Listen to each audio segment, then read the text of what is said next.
Hello there, my beautiful YouTube family and friends. I hope you're all doing well and having a fantastic day.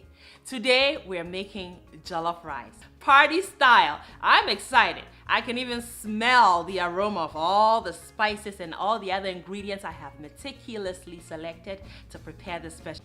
Here are the ingredients needed for the recipe. Half a tablespoon of thyme, 1 tablespoon of dry rosemary, 2 tablespoons of all-purpose seasoning, same as your bouillon, so use 2 chicken bouillons, 1 teaspoon of coriander seeds, 2 star anise.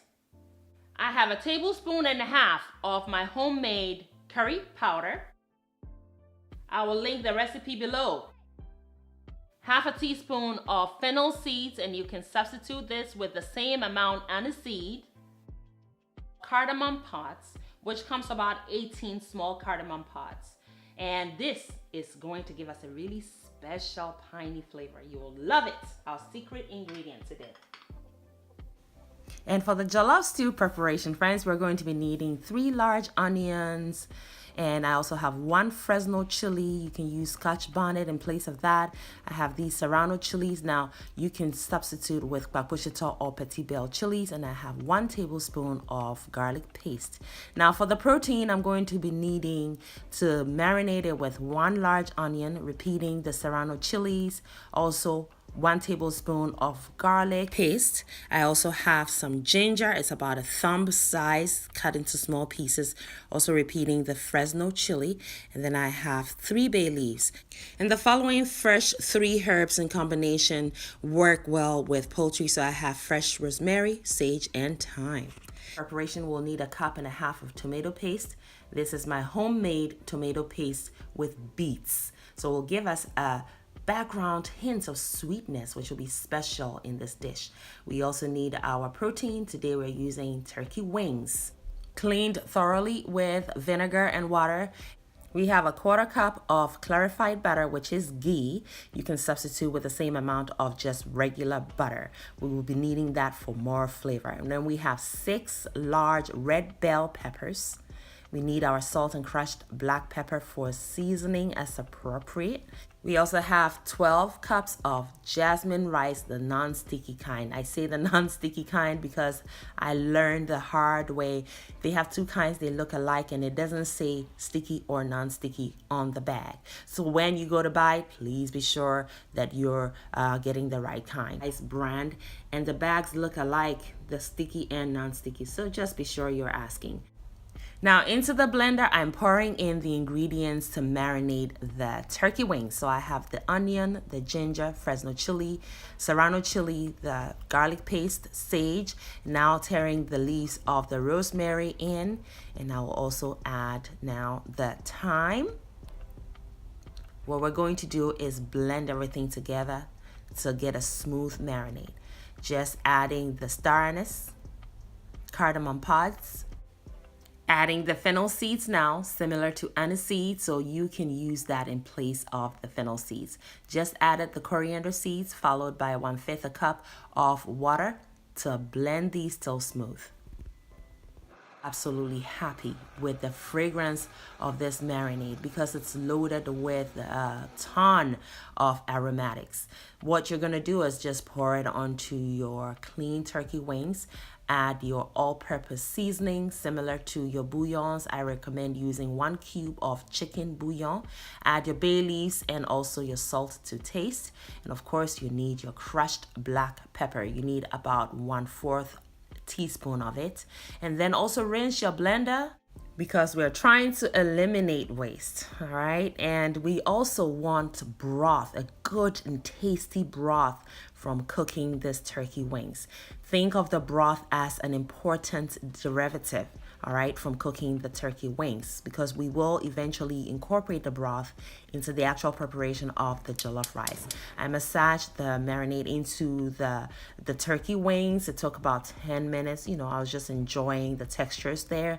And then that also gives it a chance to marinate nicely, and then set it on the stove. These turkey wings are super tender, so they don't take that long to cook. So you're going to cook on medium heat for 20 minutes. You go back and give it a stir, and it should be ready. Next step is to separate the turkey wings from the broth because we are going to fry these till golden brown. We're going to continue the cooking outside because it was a lovely day, so why not? I pour in some vegetable oil. The amount of oil is solely dependent on the pot size, okay? So I poured in enough to fry the turkey wings, okay? This wasn't even deep frying. It was between deep and shallow frying because I had to go back and flip them.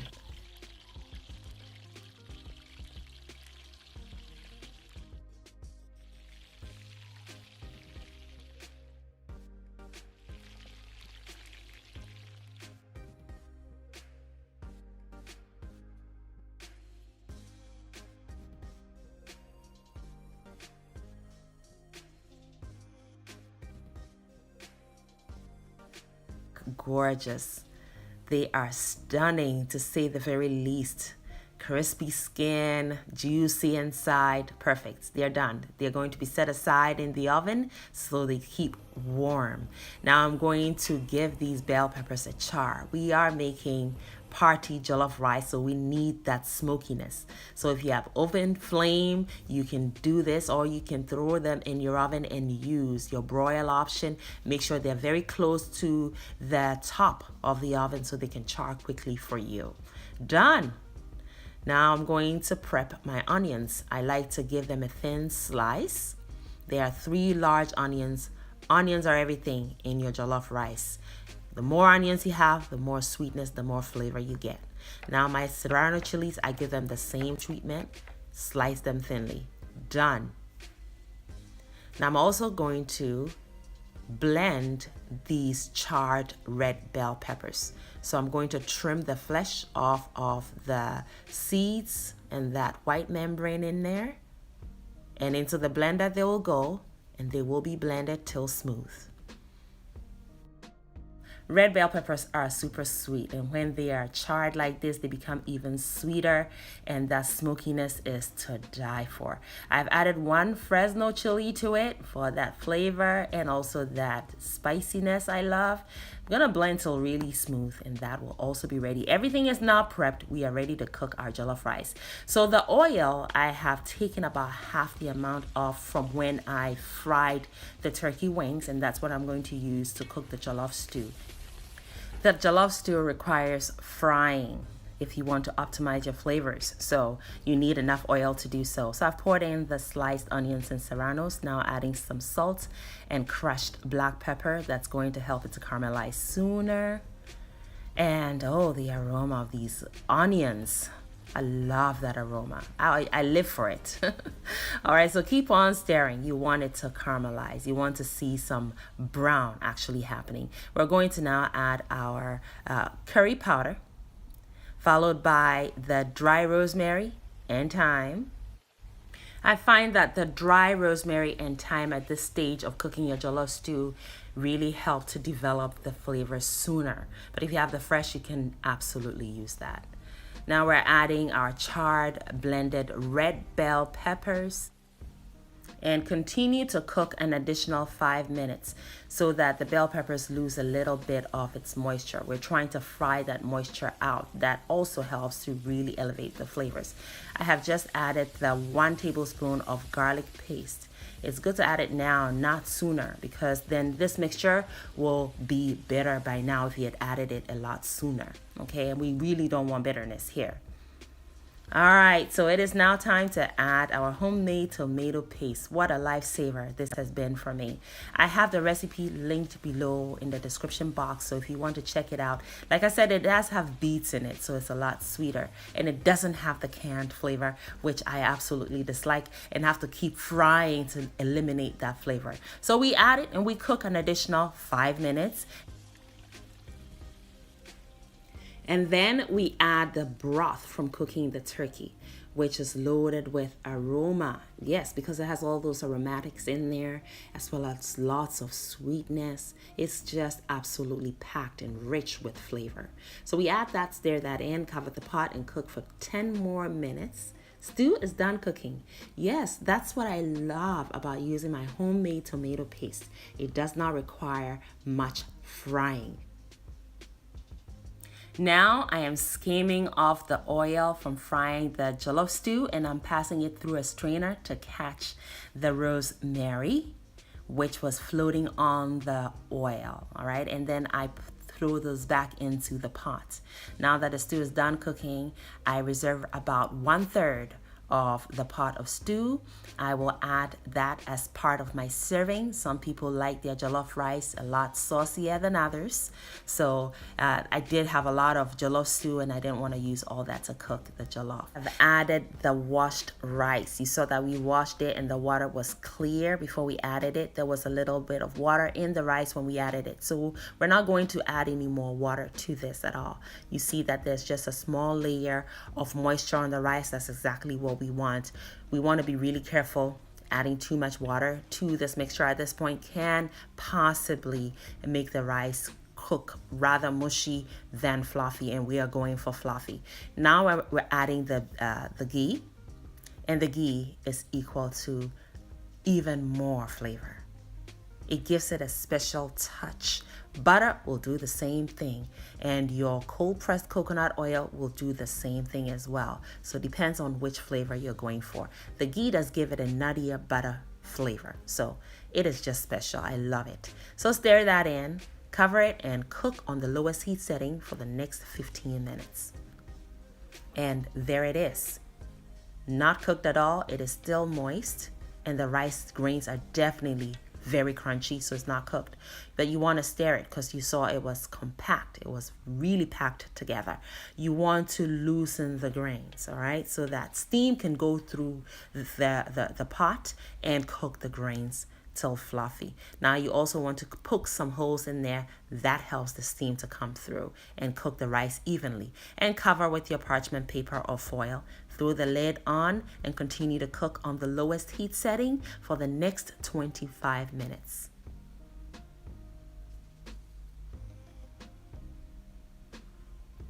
Now we take the lid off and you notice the rice is still crunchy. Yes, I'm being extra careful. I do not want to overwhelm this pot with too much water. What we want is fluffy and not mushy rice, okay? So we want to play it safe. Now I have some vegetables. I have some onions, red bell peppers, and green bell peppers. I'm going to bury those. I've cut them into really big chunks. I'm going to bury those inside the rice. And what that will do is they will release their moisture. So instead of sprinkling water onto the rice to cook it so that the grains that are crunchy cook through, use vegetables. Because what do you get from vegetables? You get lots of moisture. It's full of water, but then it's also full of flavor. It's a flavor enhancer. Chicken doesn't taste as good unless you add vegetables to it. All meats taste even better when you add vegetables. Same applies to any kind of food, savory foods that you're cooking, or even some sweet foods. So yeah, add that, bury them, and then cover the pot again with the parchment paper and the lid, and cook again for the next 10 to 15 minutes. And you'll be excited as to what you find when you open that lid.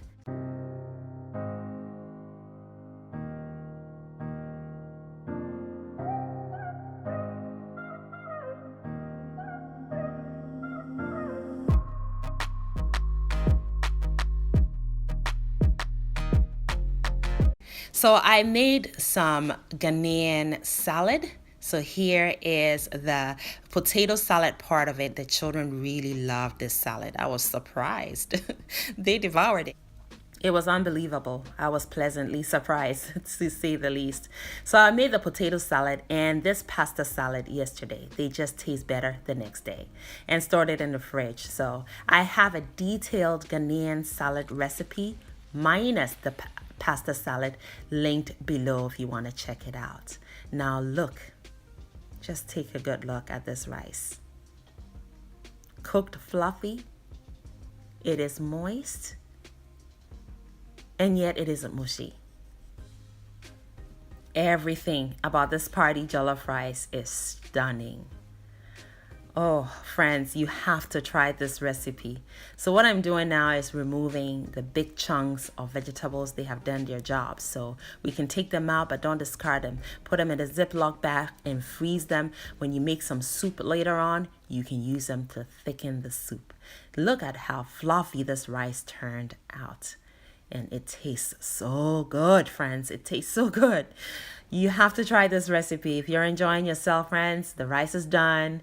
It is almost chop time. You have to give me a thumbs up. Make sure you're sharing this video and telling your friends and family, your loved ones about this channel.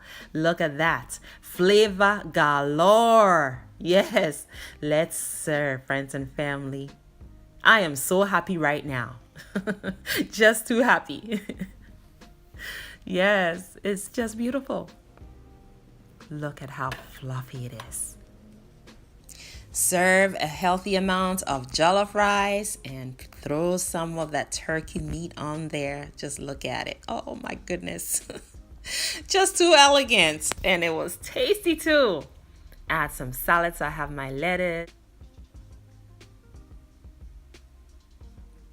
Some carrot as well. And the treatment I gave these was I just used a cheese shaver to shave them into the spaghetti form. And it's just pretty. And I added some of the cucumber and cherry tomatoes, some eggs, onions sliced thinly. Yes. Oh, yes, indeed. And this is my homemade baked beans. That recipe is also linked below. And some of that stew for those who love their jollof rice a lot saucier. So I have the high-end salad dressing. This stuff is some good stuff. Yes, this is how we make our Ghanaian salad. And that sweet, tangy flavor from that salad dressing is to live for. I thank you all so much. It is chop time. And it's yes, friends. So pull up a chair. We are all friends here.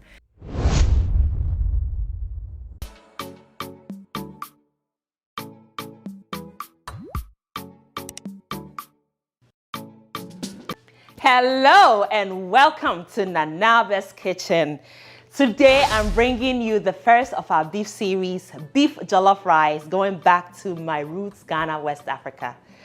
Now I have this beef shank here, so you know it's full of flavor. I've already cut it into bite-sized pieces. We're going to punch it with a lot of flavor. So what I love about this recipe is I'm keeping the ingredients really simple. I have first my finely chopped onions. Then we have a tablespoon of ginger paste, followed by 1 habanero chili. I also have 1 bay leaf, and then I'm going to also add a teaspoon of garlic paste. Then we need to season this generously at this stage. Very important, friends. We also need to add our crushed black pepper.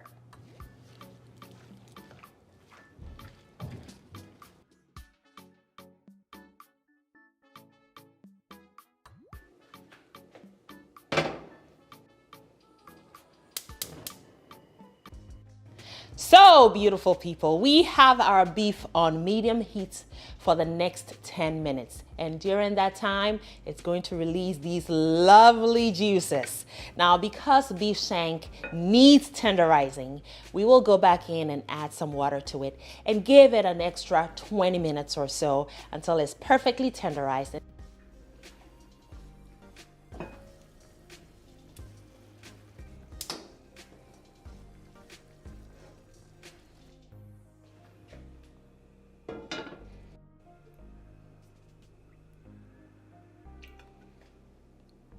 So here I have these onions I have cut into wedges to perfume the oil as I brown the beef that has now tenderized.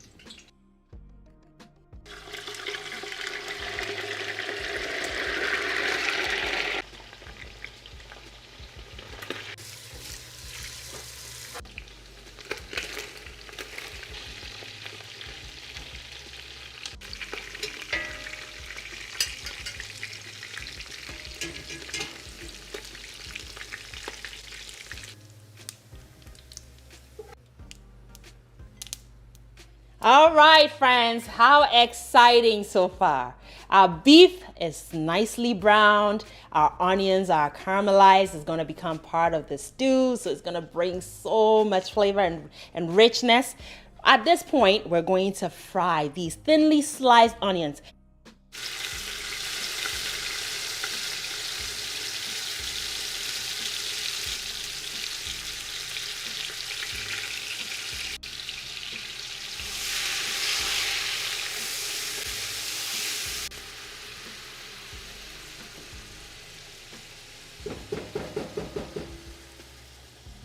And to the onions, I'm going to add a teaspoon of curry powder. This is homemade. It has fennel seeds, cumin, it has turmeric, ginger. So it is packed with a lot of aromatic spices. And we want it to bloom, so this is the perfect time to add it. Stir it in and continue to cook until these onions become perfectly caramelized.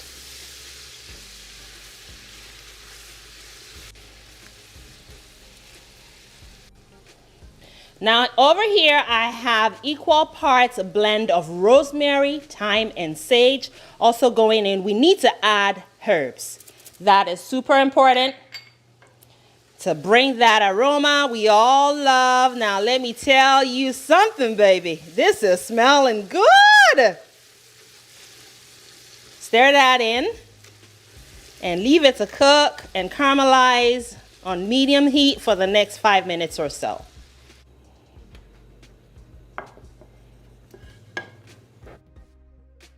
Now to make the stew, we're going to need these caramelized onions.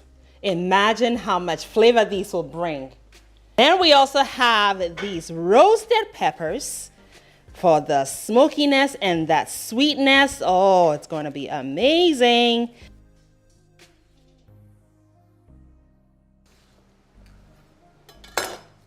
Two fresh tomatoes and blend it up.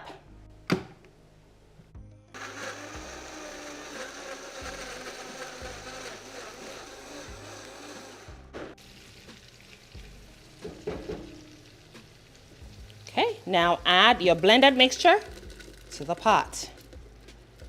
Now see, these colors are going to bring you that beautiful, rich red color that jollof rice really requires.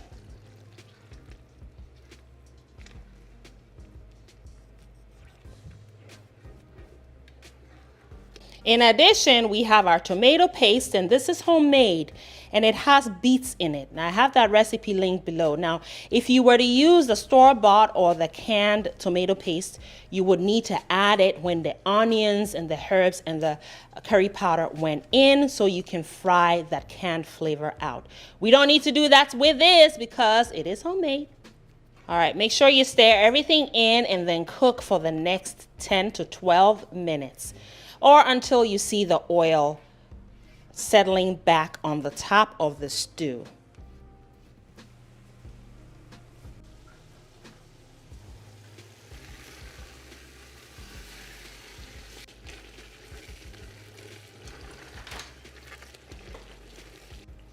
So our stew has fried beautifully and also reduced, almost dry. So now we're going to add the beef broth.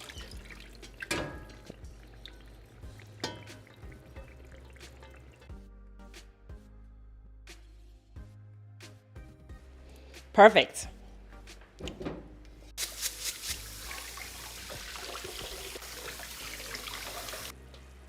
The oil is back on the top after adding the beef broth, so now it's a good time to add the rice.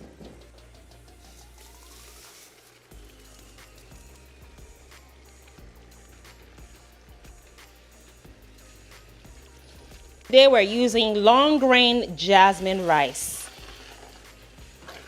It's going to be nice and fragrant.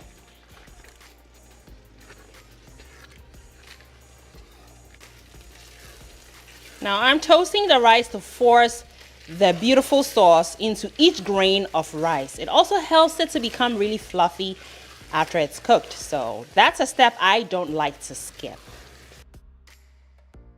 You know your jollof is beautifully toasted when the moisture is cooked out. Just look at that. Just look at that. So now is a good time to add our broth. Now you can use water instead of broth, but I have a whole lot of beef broth I made a while ago, so I'm gonna add that.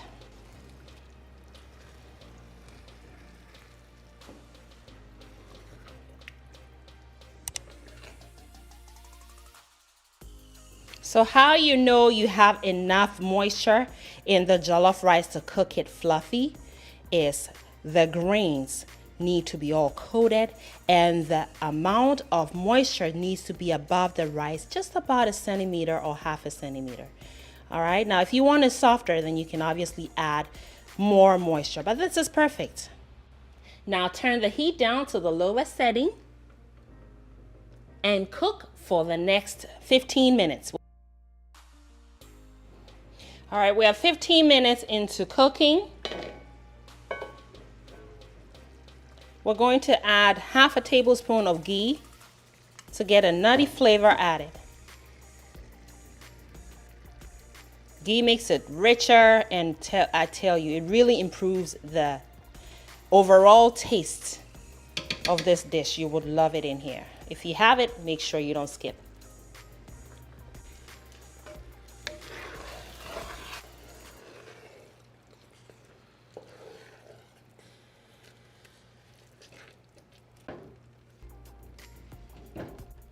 In order to trap the steam, we place a parchment paper as a barrier between the pot and the lid.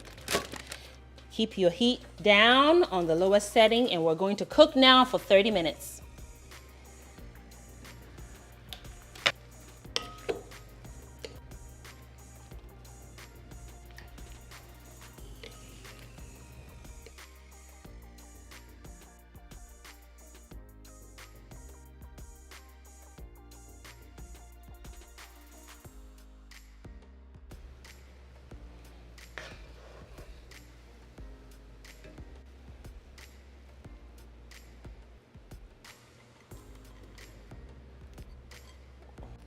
Jollof is nice and fluffy and super flavorful. We've added the beef. Now we're going to just fold it in.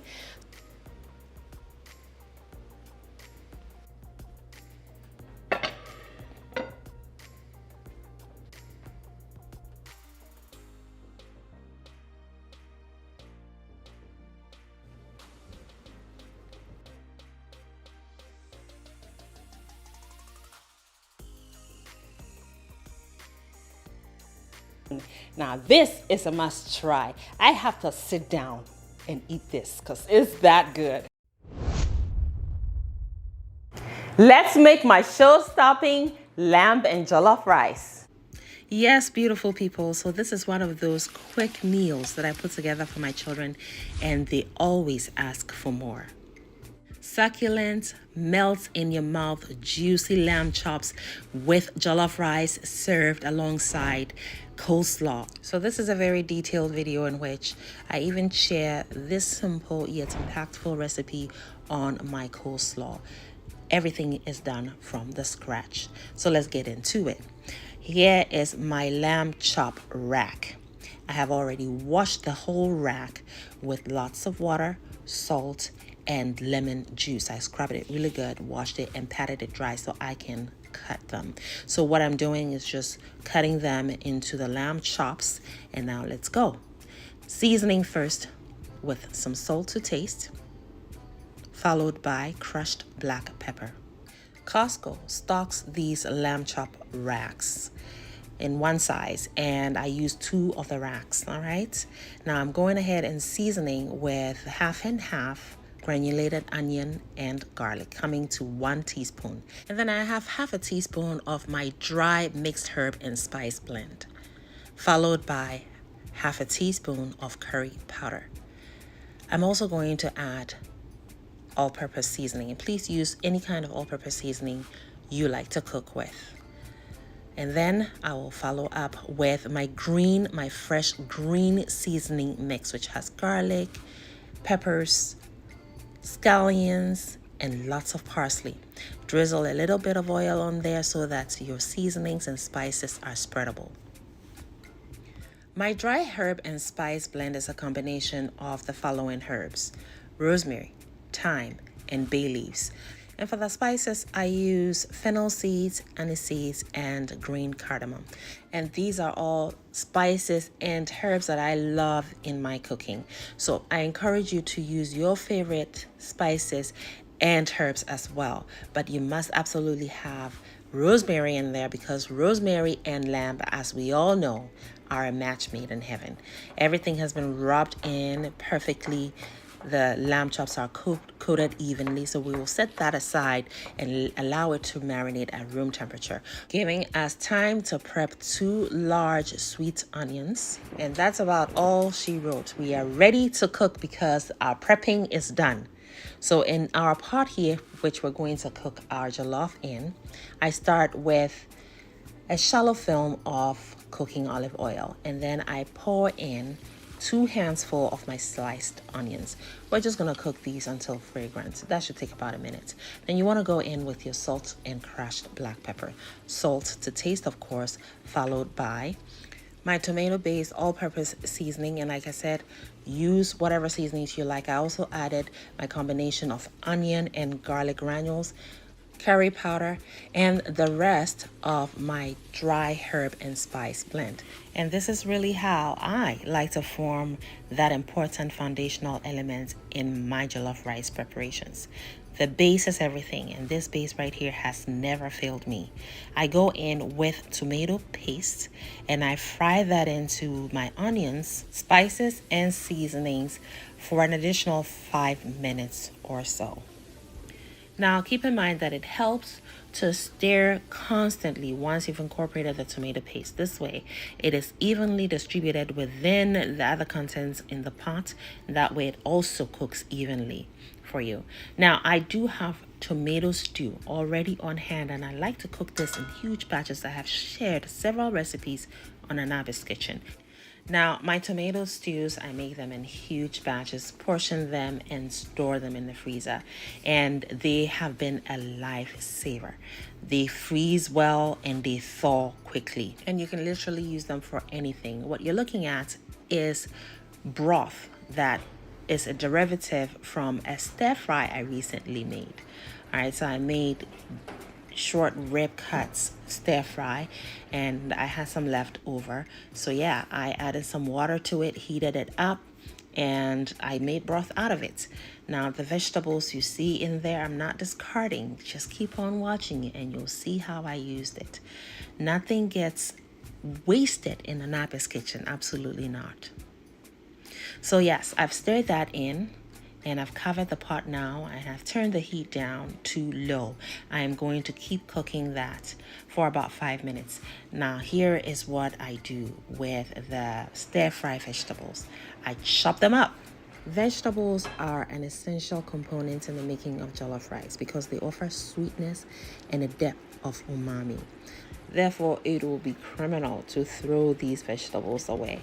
See how it's incorporated beautifully into the tomato stew, into your jollof stew. It's just perfect. Now cover and allow to cook on low-medium heat for about 10 minutes, by which time the oil should now settle on the top, just as you see here. Now I'm going to set the stew aside. It's ready to cook the jollof when I'm ready, and I'm not ready yet. So the next step in this preparation is my lamb chops. They have been marinating long enough, so let's cook them. A little bit of oil, cooking olive oil, and then some butter as well, because we want this to be nice and buttery. And yes, once the butter melts, the lamb chops go in, and you want to give them a slight press so that meaty part gets that good sear, all right, and that golden brown action. All right, you're going to cook this for about 3 to 4 minutes on each side before you flip. All right, allow 3 to 4 minutes before flipping. This way it is sear well, it's keeping the juices in, and as you can see, no juices are running around. All right, and we are cooking on medium-high heat. This way you're locking all of those beautiful juices within the meat. All right, so they're not running around. Now I'm going to cook 3 to 4 minutes on this other side, And once I hit the 4-minute mark, I go in with some more onions because to me, onions are not optional in this preparation. I love onions, so onions are a must here. And I also go in with some of the jollof stew I set aside. It wasn't shown in this video, but that's what I did. I took about 2 ladles full of it because I really want to incorporate the jollof essence also in the meat so that in the end, all the flavors are unified, all right? Also notice that I cooked my lamb in batches because the pan can only take so many of them at a time. You do not want to overcrowd the pan, because if you do so, then what will happen is not searing. It will be boiling. You will be making soup. Trust me, that's what will happen, and that's not our goal today. All right, so the next batch gets cooked and so on and so forth. I hope you're enjoying the process. Just look at that. Oh, by the way, if you haven't given me a thumbs up yet, please do so and look at these onions trying to fly out of... no, get back in there. Yes, and that's my third and final batch. Looking good, looking good. At this point, we can't wait to. Not only my children can't wait, even I can't wait. So the rest of the onions I had left over, this is what I did with it. I sauteed it really quickly, went in with some garlic and onion granules, some salt, crushed black pepper, really simple. Just saute it really quickly, or pretty much stir fry it. And then I went in with my fresh green seasoning mix. Yeah, about 2 minutes is all I needed here because I didn't want to throw these onions away. Why should I? I love onions. So yeah, they go onto the meat.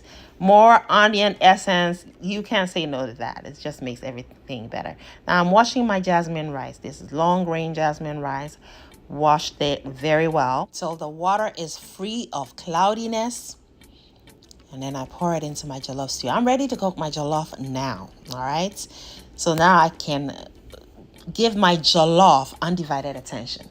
I don't like to cook jollof when I'm distracted with other things, so that's why I had to set that aside while I made the lamb chop. So now that's getting cooked. So stir your rice in there. Of course, clean the sides of your pot, throw the lid on, turn the heat down to medium. And be sure to cover your lamb chops with parchment paper and foil to keep it warm. Now, I also had some leftover meat from the stir fry. I chopped that up and incorporated it. It goes with the theme. And why throw it away? If I just let it hang out, it's going to end up in the trash. And I don't waste stuff, so... no, not in this day and age. Now you want to throw the lid on, clean the sides of your pot as I did, and turn the heat down to medium, 5 out of 10, and cook for 15 minutes. And then you want to go back and stir it. So that way you're moving the bottom to the top and vice versa. That's how you cook jollof. You don't just leave the rice in there and allow it to just do its thing. No, its thing is not going to do if you don't go in and stir it. You have to stir it. You have to help it to cook evenly. Otherwise, you'll have some crunchy rice bits within your jollof rice, which is an absolute no-no. Now, I moistened my parchment paper and crumpled it and then spread it out again over the jollof rice to catch the steam, because jollof cooks with steam. Threw the lid back on, turned the heat down now to 2 out of 10. And I'm going to now cook it for the next 30 minutes, giving me time to prepare my coleslaw. So I have sliced my green cabbage, grated my carrots, and I like to give it a rinse, all right? Because carrots, when grated, they tend to bleed, and it can make your coleslaw have an orange hue to it, which I don't want. So I rinse it out one more time, all right? And set that aside and allow it to drain. Now the jollof has been cooking 30 minutes, so we go in back again and stir it, moving the top to the bottom and the bottom to the top.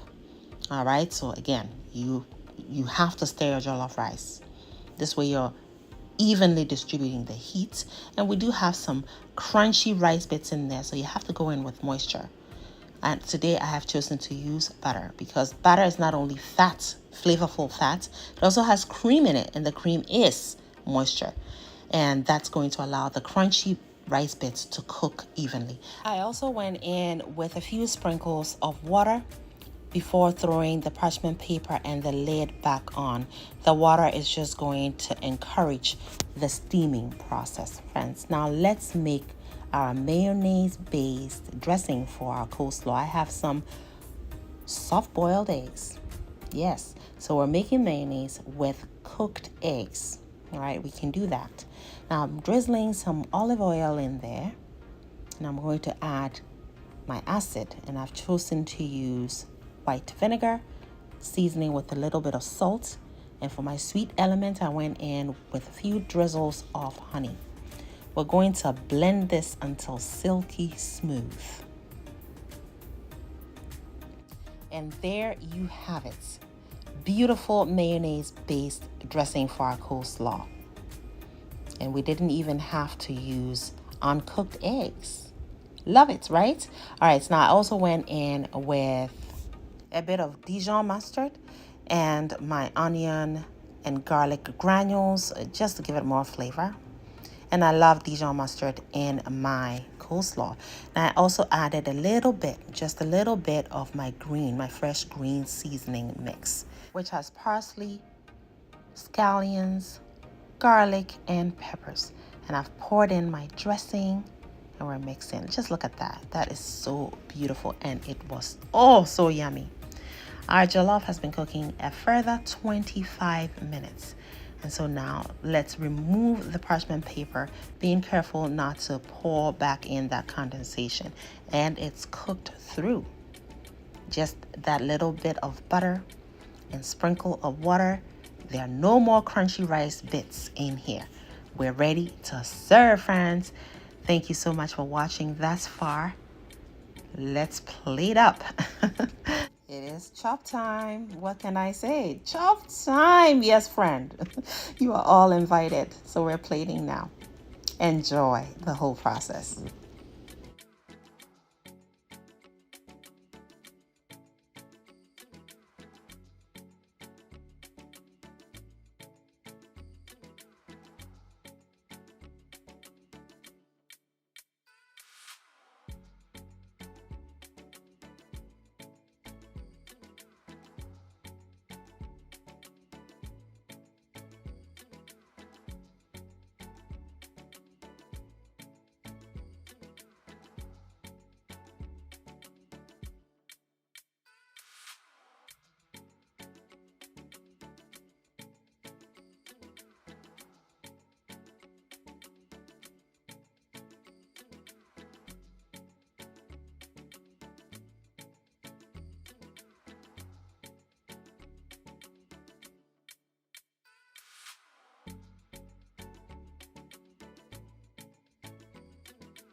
And just look at that.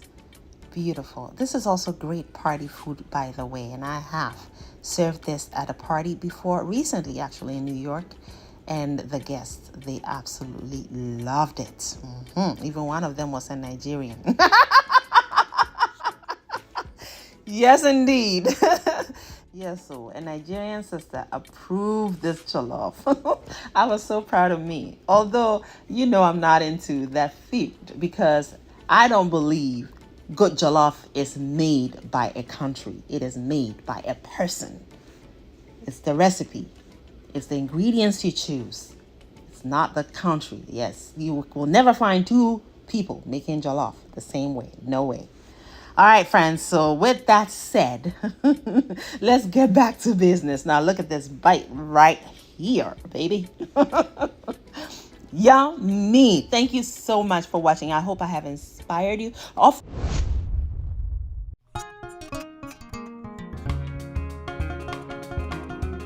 Greetings, friends and family. Welcome to Nanaba's Kitchen.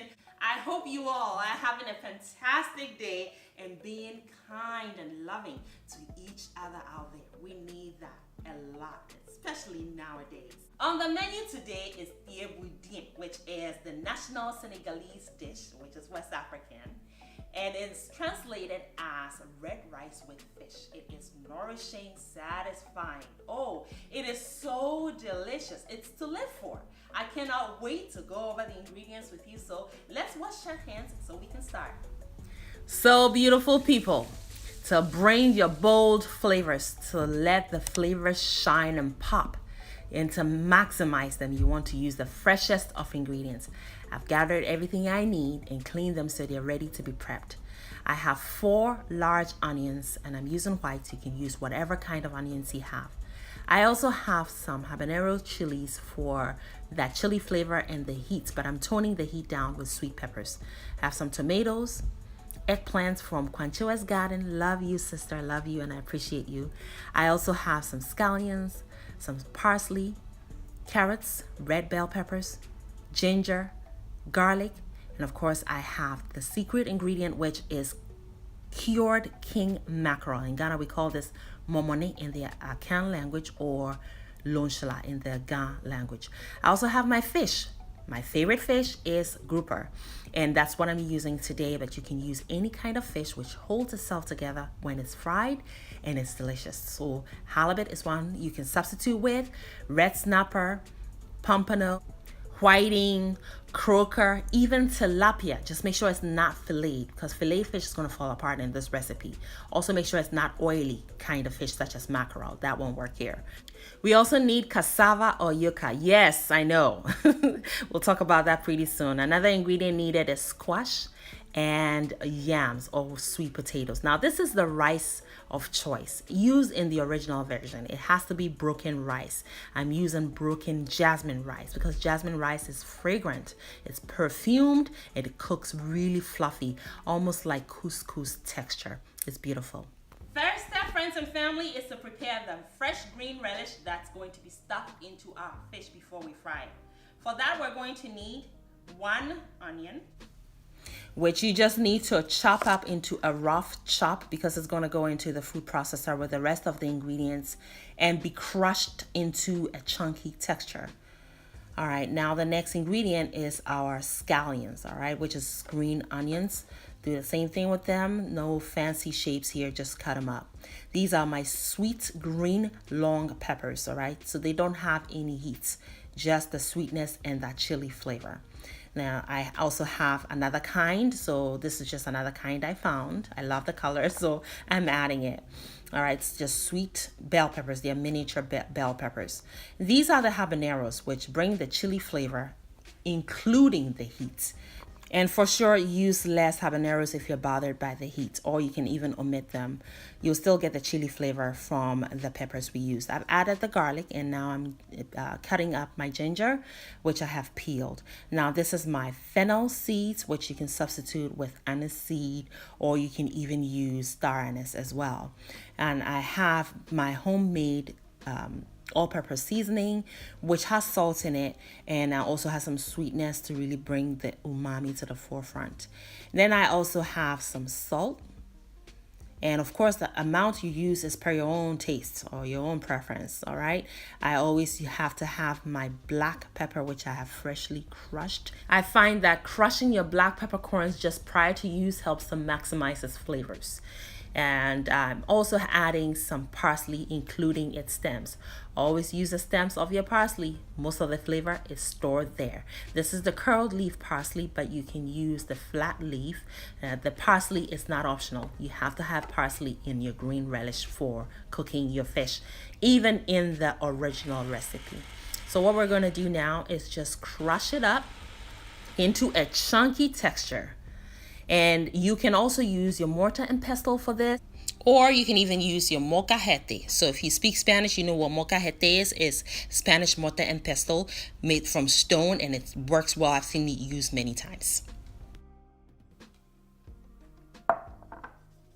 Next step is to stuff this beautiful fish with this lovely relish and let it sit for a little while to take on all those flavors, all right, to soak them all in. To do that, I'm going to need some pockets using a fillet knife, a very sharp fillet knife, and be careful with this. All right, I'm just gonna go in at a 180-degree angle, parallel to the bone, and just make my incision that way. All right.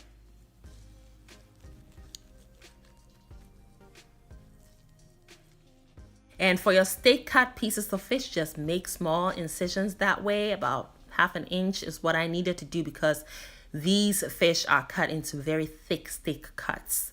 All right, so depending on the size of fish you have, all right, so just use your discretion there. And stuff your fish up. Look at this pocket.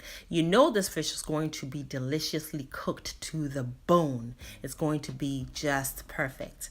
Now stuff as much as you can of the relish into the fish pockets. And with this little incisions you made in the steak cut, you're going to use your index finger to kind of open it up. All right, so you have a more like a hole than incision, and stuff it that way. This relish is fragrant, it's delicious, it was seasoned well. All the ingredients are working well with their flavors. There is no discord here. So our fish is now wrapped up. I'm going to set it in the fridge to just marinate for about maybe 30 minutes. The rest of the relish will be incorporated into the rice dish, so we'll set that aside as well. Next step, friends, while our fish is marinating, I will need to prepare a quick tomato sauce.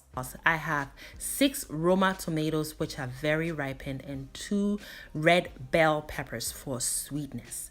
I just cut them up into 2. Just make them into halves like that and throw them into the pot I'm going to be cooking it in.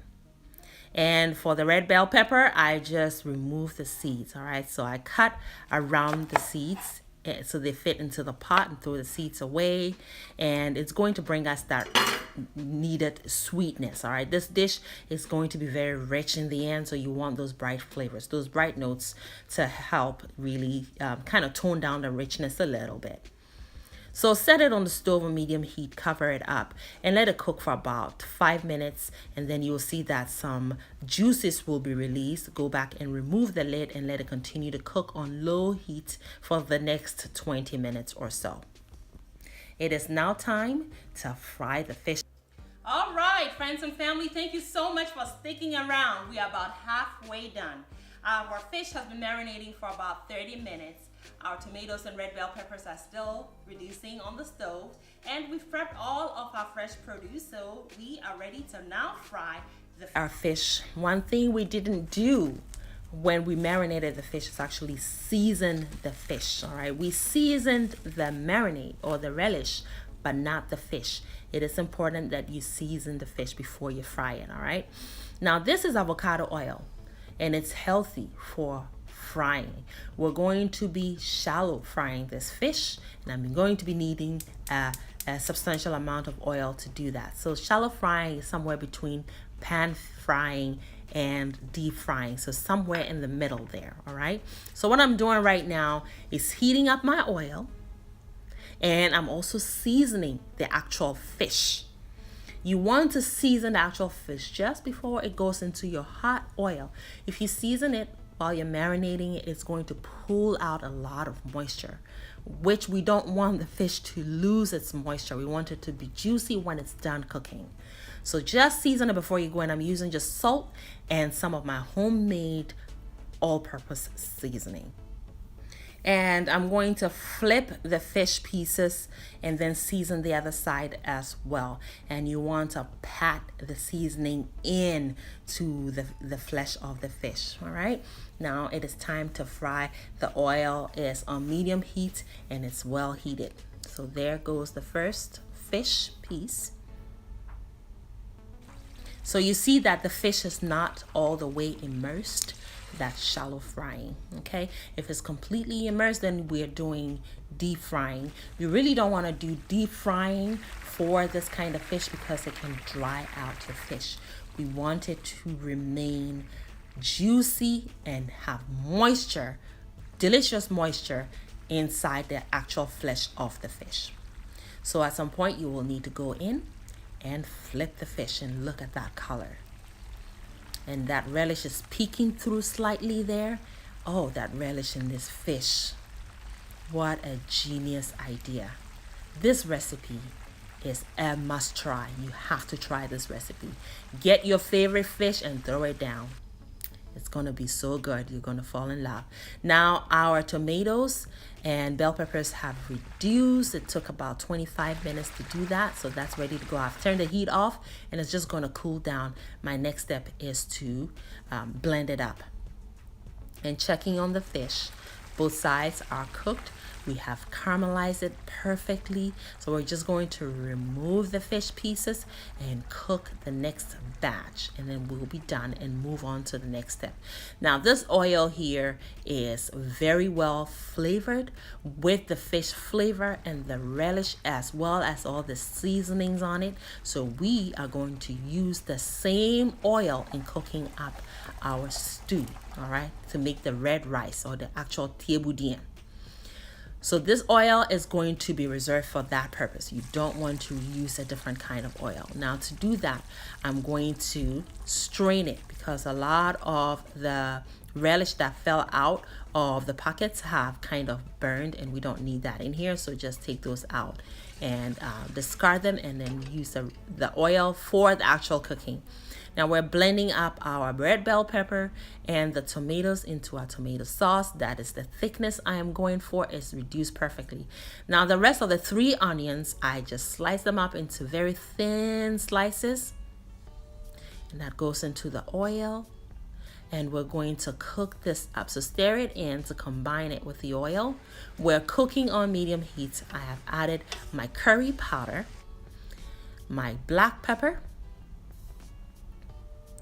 and the rest of my homemade all-purpose seasoning, which you can substitute with your bouillons. If you absolutely need that umami taste in this dish, all right? You really want those flavors to be in your face. So you need your bouillon or your all-purpose seasoning, okay? So stir that in. You're going to cook this for about 10 minutes until the onions begin to caramelize. And then we're going to introduce our tomato paste. I have 1.5 cups of tomato paste that goes in here. And the tomato paste came out of a can. So we need to cook the can flavor out. I always say that. And not only is the can flavor going to be cooked out, but its sweetness as well as its color is going to be fortified. It's going to become enriched, okay? So you're going to cook that for the next 10 to 15 minutes, stirring periodically until the color goes from dark red to almost like a burgundy color. And then you're going to add the rest of your relish. All of that goes in here. And there is a lot of moisture in the relish because we use fresh produce. So some of that moisture is going to start lifting off all of the caramelized bits of ingredients that are sticking to the bottom of the pot. And that's called deglazing. So now I add the cured fish. And that is really going to bring the fish flavor in this dish to the forefront, like I stated before. Now I also add the tomato sauce. Now this is already cooked, so we don't need to cook it too much. Just stir it up to incorporate it evenly and continue to deglaze as you do that. And then now we're going to also add some water. You cook it for maybe about 5 minutes after you add the tomato sauce, and then add 1.5 liters of water, which will in actuality complete the deglazing, okay, of the pot. All those delicious bits on the bottom will be deglazed with the water as well. It will complete it for us. Now we did use a lot of oil in frying up our ingredients. Why? Because that's going to complete the task a lot sooner than later. We needed to caramelize our ingredients because, as I always say, caramelization of these fresh ingredients is equal to loads and loads and loads of flavor. So we did that, but now we need to just go in and skim the oil. This avocado oil is a healthy oil, so save it, store it on your fridge. You can make some more thieboudienne later, or you can use it to make jollof rice or whatever stew you have in mind. Now we're going to prep the rest of our ingredients. So beginning with the cassava, you want to whack it with your knife, being careful to not cut yourself. That skin comes right off using your knife to manipulate it off once you've made that incision. Now there is a thin layer of film that covers the actual flesh of the cassava, and for some reason that kind of prevents it from absorbing moisture or flavor. We were taught back in Ghana to prep our cassava this way. Once you've peeled it, you want to use your knife, either the blunt or the sharpened side, to scrape that film off. And there is also a core. It's woody and it's inedible, so that also needs to come out. So you remove that. You scrape it up really good so it's more absorbent when it's put into the stew. I know this is not a very traditional way of cooking rice like this. Back where I'm from in Ghana, we don't put cassava in a rice dish like this. We would call this dish jollof rice. But I tell you what, I was skeptical also, but when I first tried Thieboudienne, I fell right knee deep in love. It is amazing what this cassava is going to do. There's going to become an exchange of flavors in the sauce. You'll see. Let me just talking about that for now. So I've prepped my cassava as well as my yam, which is the same as sweet potatoes. My carrots have been peeled and cut up into big chunks. I've just added my okra as well. This is my aubergine as well as my sweet peppers. And I just kind of trim the head off because I don't want to really open it up. It's going to cook too soggy and I don't want that. I want the shape to be retained because it's also perfect for garnishing later on, and you'll see what I mean. So all of our ingredients are now prepped, okay? Squash is cut up into big chunks, and you do not want to cut up your ingredients into small chunks because it'll be harder to retrieve. So the first ingredients that go in are those ones that take longer to cook. So your carrots, your yam, your yuca or cassava, those go in first. We still have our pot on medium heat, and then you add your delicate produce, which will be your peppers and your aubergine or eggplant, as well as your cabbage. Now, you notice that the eggplant I didn't cut up just yet because I don't want it to oxidize, okay? So I cut them up and throw them right away into the pot of stew, okay? And you want them to be immersed. So once you put them in there, get them immersed so they can start absorbing flavor. So here's our okra. And okra is also like one of those ingredients you'll be like, what? Okra in a rice dish like this? Believe me, it absorbs all those flavors and it cooks really crunchy. And when you bite into it, oh, wow. The juices that fill your mouth is to live for, as I stated earlier. It's great. So now I've cut up my aubergine or eggplant, put that in there as well, immerse them, and now the fish goes in there. We are loading all these ingredients into the pot. So now the pot is really full. I cover it up, leave it to cook on medium heat for the next 10 minutes. Then I go back and retrieve the fish. Fish is already cooked. We just wanted that exchange of flavors, okay? So the fish has sort of left its flavor in the pot of stew, and then in exchange take on the flavors of that beautiful sauce, okay? Now we've taken the fish out. And to keep the fish warm while we wait for the finale, you want to cover it up with a lid or foil, and you can set it in your oven to keep it warm, okay?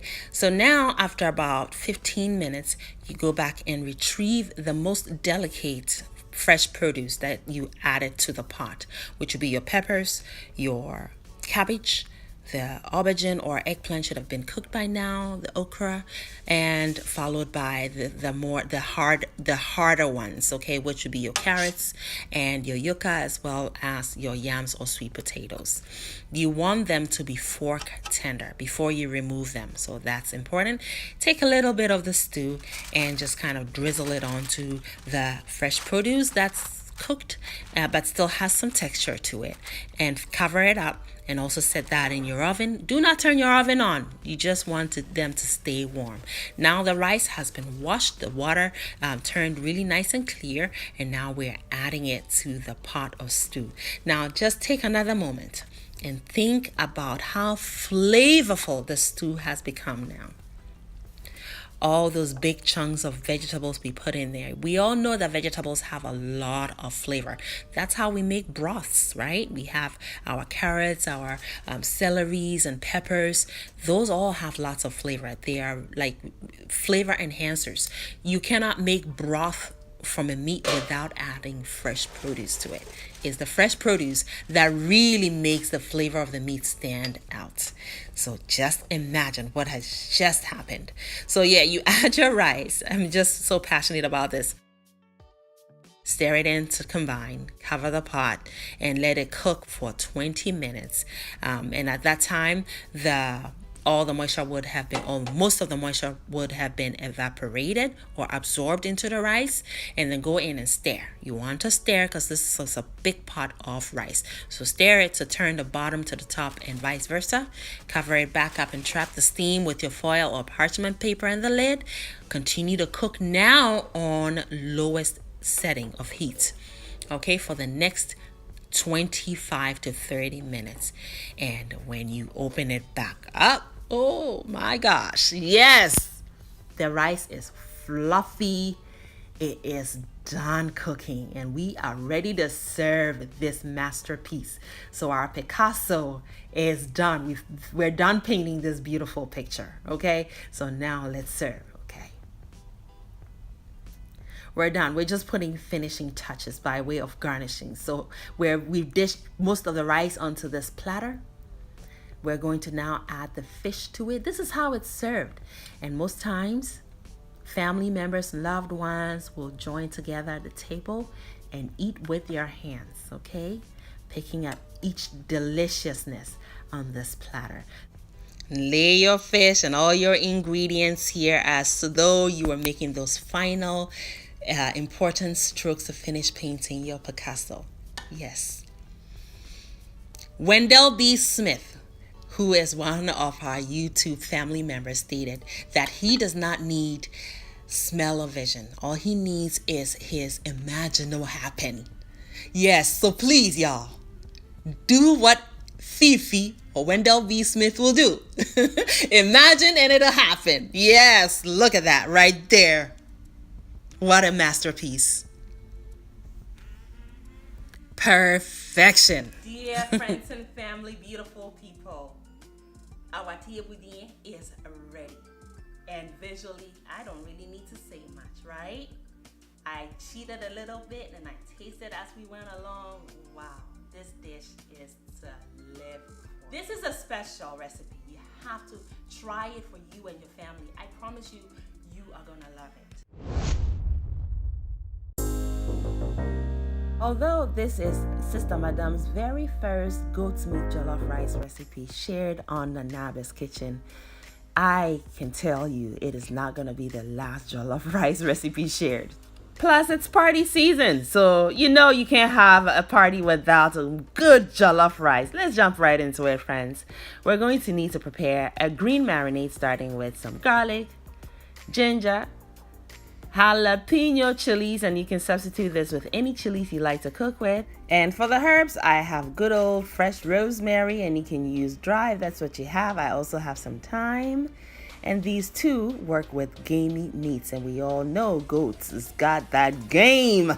You need your onions and more herbs. So that's flat leaf parsley, which is so fragrant. Also add some white peppercorns, or crush if that's what you have. Don't forget your fennel seeds or aniseed. I also have a bouillon cube.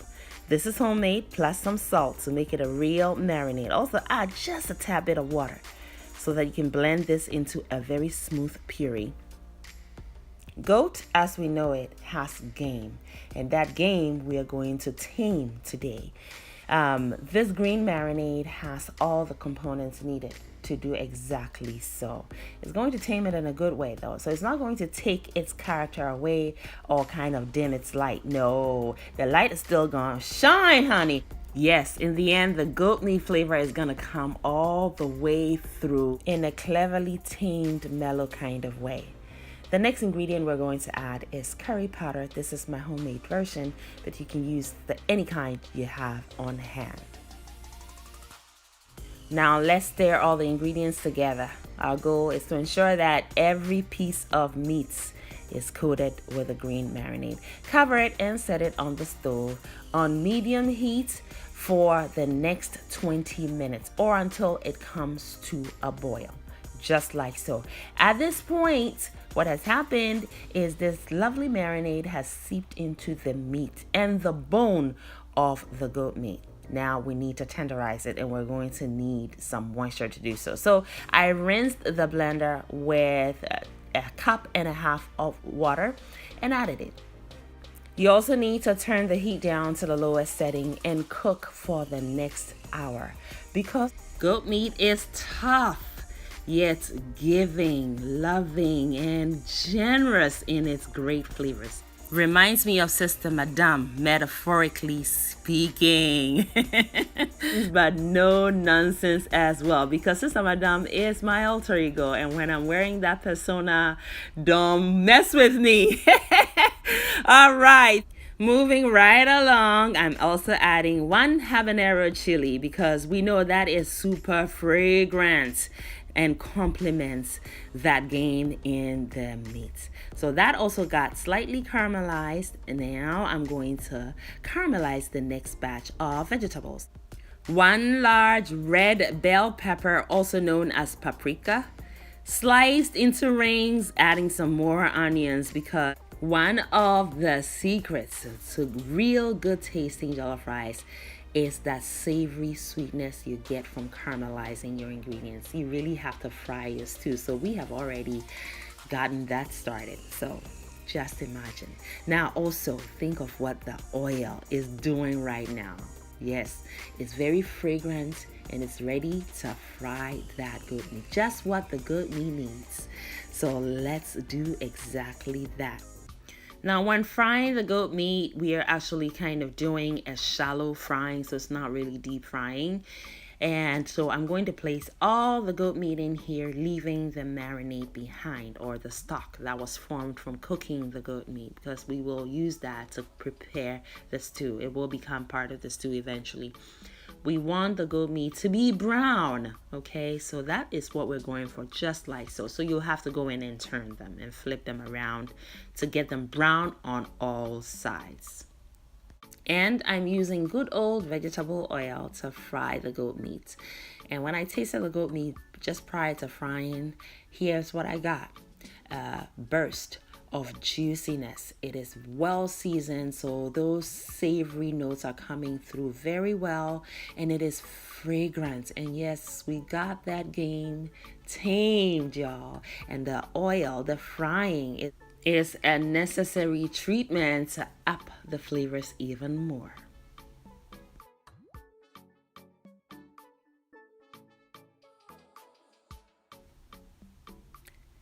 Meat is done frying. The color is just perfect. More onions in the oil. We're going to start cooking the stew. And yes, you can never go wrong with lots of onions in your jollof stew.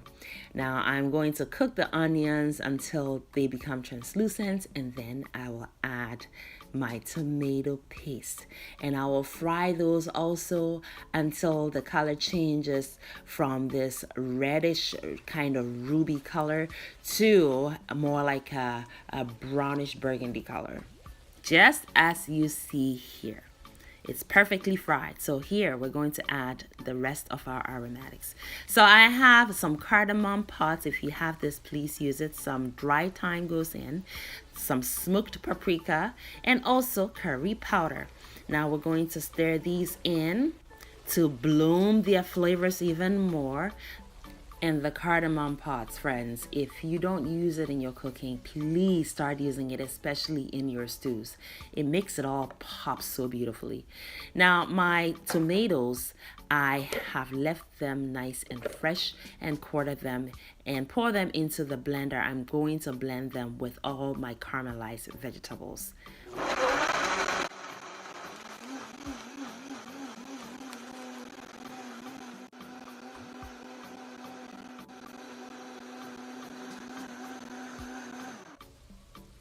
Perfect. Now you see, it is not as thick as it would have been if I had also caramelized the tomatoes and all the vegetables.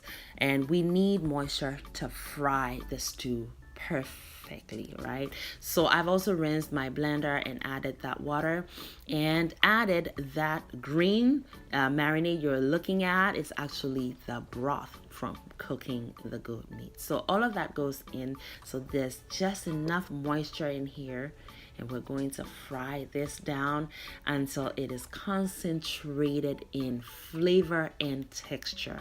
That is how you want your jollof stew to be: concentrated in texture and concentrated also in flavor. You want to do that on low medium heat and cover the pot because it's going to start splattering now, but don't cover it all the way. You want to vent it so that way it actually fries. We are currently 25 minutes into frying the stew, and yes, the oil is starting to resurface, so it is frying perfectly. See that? Yeah, I cooked an extra 5 minutes with the lid completely off because the moisture in there had fried out, so it stopped splattering. And I did taste just now and I realized that I need a little more seasoning, so I'm adding one of my homemade bouillon cubes. Chicken bouillon will be perfect in here, so if that's what you have, kindly throw some of that in there, okay? Because when we add the rice, it's going to dilute the seasoning, so you want to taste as you go. You want your jollof rice to be well seasoned, perfectly actually. Now, I am going to remove some of this oil because quite frankly, we don't need the oil to cook the jollof rice ultimately. All right, so remove as much of the oil as you can. And also set some of the stew aside. I like to do this just because I will be preparing some vegetables that I will be incorporating in the end. And the stew is like a seasoning. So I will be using it as a seasoning for our vegetables because we all know vegetables could use seasoning too, right? Now, washing your rice, the key is to make sure that that water is beautifully clear because there are starches. The reason that the water is initially cloudy is all from all that loose starch hanging around in the rice, and that is what causes rice to become mushy when it's cooked. So when you wash your rice till the water turns clear, there is a science behind it, y'all.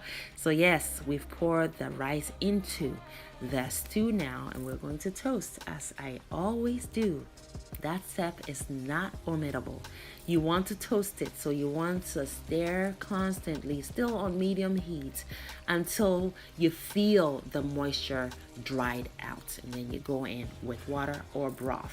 Now this stew here is so loaded with flavor, y'all. I don't even need to add broth.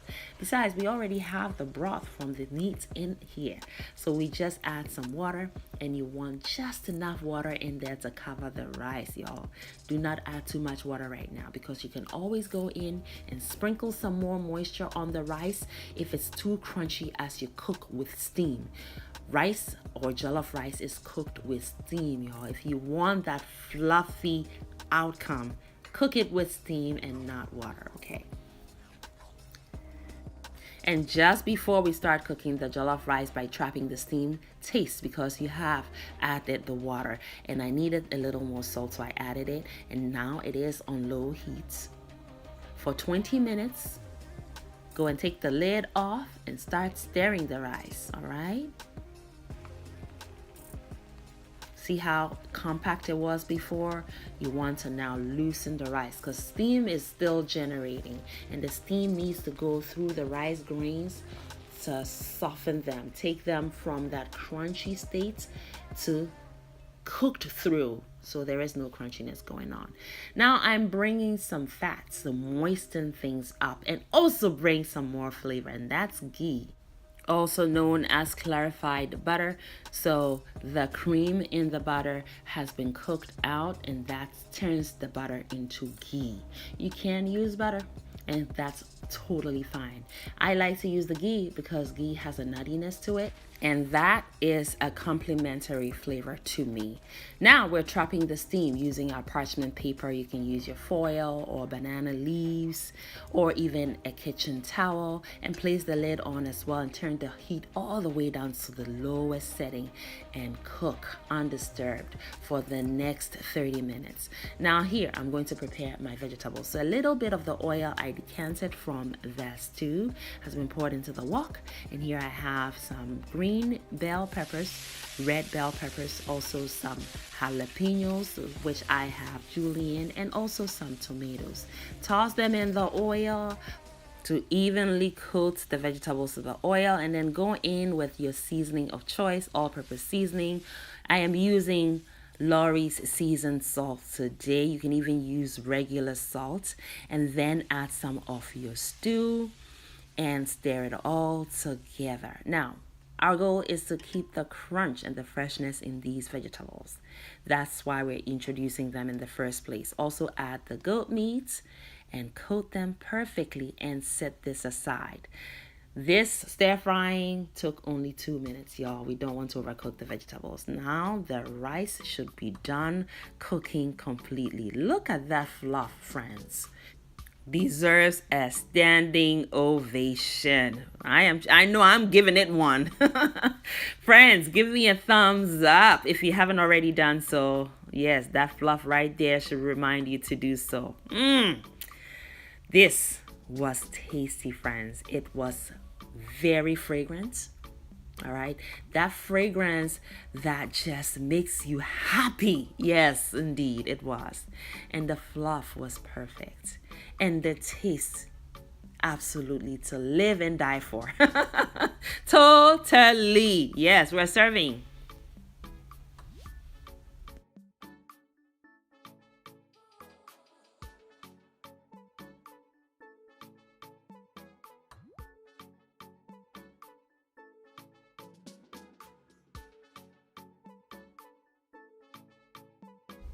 How beautiful is that?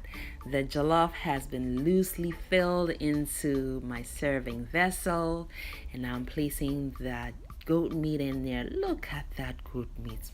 Friends, this was so good. Oh, it was so good. You must try this recipe. It is going to be a great conversation starter. I have some parsley to freshen everything up. Fresh parsley absolutely does so for you.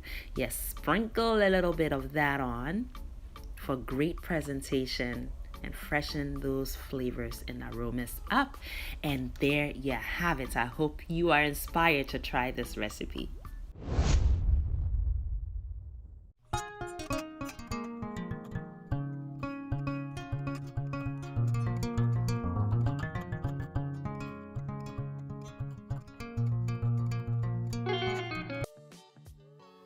Thanks for joining us, beautiful people. So today we are making jollof rice native style. And to our stew beef, we're going to be needing some ginger paste, our green herb and spice blend, as well as some garlic paste. We also need to season, so I have some salt, crushed black pepper, and you just want to really stir it in to combine everything. Now, a couple of the ingredients are still frozen, so we're going to place the lid on and turn the heat to medium setting. Then cook for the next 20 minutes or until the beef tenderizes to your preference. And as always, friends, I encourage you to tweak the recipe to suit what you like. So you can use chicken or just fish for this recipe. So it's been 20 minutes. Everything is tenderized and the beef is tasting super good. So we take it off of the range and set it aside until we are ready to incorporate it into our jollof. Moving right along, friends, we're going to prepare the jollof stew base, and for that we're going to be needing our green herb and spice blend, and I have linked the recipe for that below in the description box. We also need 1 habanero chili, and let's also add some garlic paste. We also have some ginger paste. We love that earthiness that ginger offers in our jollof stew. Let's not forget the onions. And that savory sweetness that red bell peppers offers in this pot is an absolute necessity. So throw that in there, blend till you have a beautiful chunkiness, and then place your pot on medium heat and pour your palm oil in there. And of course, you can use any oil you like, but this is native jollof rice. So we want to be close as possible to the original authentic recipe, okay? And now I have just added some king mackerel that's cured. We call this momone or lunchla. In Ghana, I tell you what, you must have this in here too because it takes the flavors over the top. Y'all, you're gonna love it in here. Cook for about 2 minutes so that you can perfume the oil. And then add your blended stew base, incorporate it by stirring. And to bring the nativeness of this recipe to the forefront, we're going to need to add these ingredients right here. I have some dawa dawa, also known as locust bean. I know Nigerians call this iru. It is available at your local African or Ghanaian store. We have also added some smoked dry herrings. Now, these two ingredients take the flavors truly over the top to the native land. Let me tell you, you have to have these ingredients in here. Now you're going to stir it in to combine, and you're going to continue to cook on medium heat, and then add some salt and some crushed black pepper because you're in a Naba's kitchen, okay? Now you're also going to need to add your bouillon. You can use chicken or vegetable bouillon, but I'm adding my all-purpose seasoning. Stir that in and continue to cook for the next 6 to 8 minutes.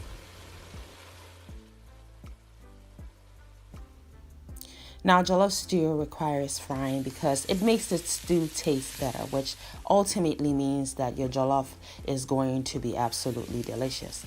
So you want to fry the stew so that the moisture in it fries out at least 50%. What I have done is introduced some shrimp in it. So as you can see, this is a surf and turf approach. So again, like I said, you can use any protein you like. Now, these shrimp have been deveined, shells removed, and I have placed them in there for just 3 minutes, all right? And I just wanted them to take on the flavors of the stew. So I've gone back and retrieved them because we all know that overcooked shrimp become rubbery and not so palatable. So I have removed those and set them aside. We will reincorporate them later. And now the beef we cooked in the beginning have also been added to the stew. And I have rinsed the pot I cooked the beef in with a little bit of water and added it as well. I used about half a cup of water. And that means that the exchanging of flavors will continue. At this moment, the stew has cooked down a further 10 minutes. The flavors are now married, okay? And it just tastes so good, friends. I hope you were able to get your hands on all these ingredients, especially the authentic ones from the African store or Amazon.com. Now, I also have some hard-boiled eggs. I really wanted to take this over the top. So I added these hard-boiled eggs because the white part really do a good job of absorbing flavors. You can put hard-boiled eggs in anything and it will take on the flavor of whatever it is you immersed it in, and that's what I was going for. I cover it and let it cook a further 3 minutes, and that's about all it takes for that absorption to occur. I go back and retrieve the eggs as well and set them aside with the shrimps. Wash my jasmine rice, which is preferable for this recipe, but you can use your basmati as well. Any long grain rice will work. Wash it well until the water runs clear so that you know you have eliminated all the lingering starches, and add it to the stew, and then also add some water. This stew is so flavorful that I did not need to use all those broth I have in excess, and I do have a lot of broth in my freezer that I cannot wait to use to make for freezer space. I went on that spree of making broths, and I'm telling you, my freezer is overloaded with broth. So anyway, I have added the water and I covered the pot to let it cook for a further 7 minutes, 7 to 8 minutes, and the water now has become absorbed, but the rice still has some crunchy areas, so it's not completely cooked through. The last thing you want is to eat rice that's crunchy. So Now we need the steam to cook the rice through so it's tender and yet fluffy. And here is how I chose to do it today. As you can see before your own eyes, today we're using banana leaves. Another layer of authenticity. Yes, that flavor is mind-blowing. So if you have access to that, use it. I picked this up from an Oriental store. It actually comes frozen, so it's just perfect. Of course, you want to wash it first and lay them on there. And then once they go on, you cover the pot with its lid and let it cook now on the lowest heat setting for the next 20 to 25 minutes. And now look at it. Perfectly fluffy. We have just a few more ingredients to add, and this is going to just now boost the nutritional factor of this dish. And here they are. I have some kale, and I also have some onions and red bell peppers. Not only nutrition, but also color and crunch. Why not go all the way? Now look at this pot. Don't you want to dig in? It's very inviting. And also, very shortly here, we're going to add our hard-boiled eggs and our shrimps. Now, these are all already cooked. So, dinner or lunch is served. Now, if you want to have this for breakfast too, hey, I ain't mad at you. I ain't mad at you at all. Look at that. Now, let me tell you, this was really, really tasty. It was very delicious. My children could not have enough. So I hope you try it. I thank you so much for joining us today. I hope that this dish has inspired you to give it a shot. I hope you learned a thing or two. So I took this recipe and kind of made it my own. So please do the same. And you see now it is yours and my favorite moments here in Anava's kitchen. What time it is, y'all? Yes, indeed. I heard you. It is chop time. Yes. Hello there and welcome to Nanava's Kitchen. So today I am bringing you Senegalese inspired white jollof rice. So this one is minus tomatoes. It is inviting a lot of assortment of vegetables. So it's going to be layers and layers of fresh ingredients that's just going to wake your appetite up and make you run so fast to the kitchen to prepare your own. It's also going to be centered around an assortment of fish. Friends, I guarantee you, you're gonna love this recipe.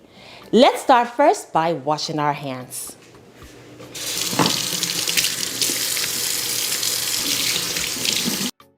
So the first thing we're going to do is prep all of our ingredients before we even start cooking, right?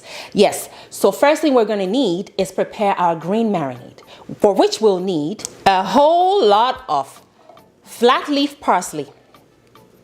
We're going to give it a rough chop and then into the food processor with some other ingredients. We'll blend into a chunky texture.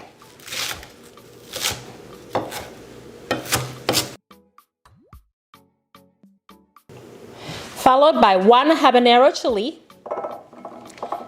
And I also have already prepped some jalapeno chilies. Just remove the seeds out of them.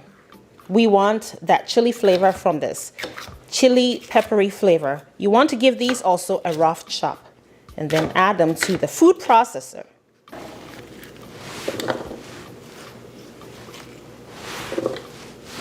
Then we also have these chilies. They resemble Ghanaian pakosheto or habanero, but they present a fresher, sweet, chili and peppery flavor. So we're going to add these, plus a handful of garlic.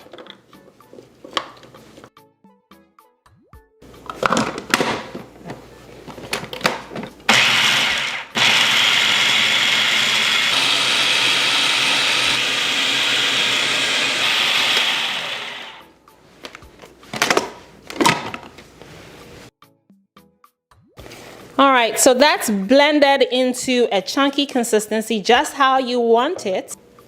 This is the texture you want. It is originally pounded, which is great, but we want to simplify the process here. All right, now to our green marinade, we're going to add a teaspoon of crushed black pepper and the juice of half a lime. This is because we're using fish, so we want a little bit of acidity. And oh, we almost forgot to season with some salt. All right, now we want to stir it so everything is mixed in together and combined well before we stuff our fish. This is simple enough, replicable enough. You should be able to do this in the comfort of your own home, let me tell you. All right, so our next step is to stuff our fish. So for the fish, I have sea bass, red snapper, and grouper.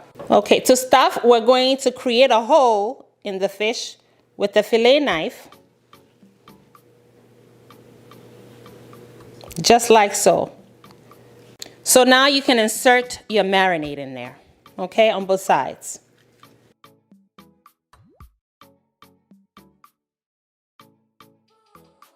Time to stuff the fish with the marinade.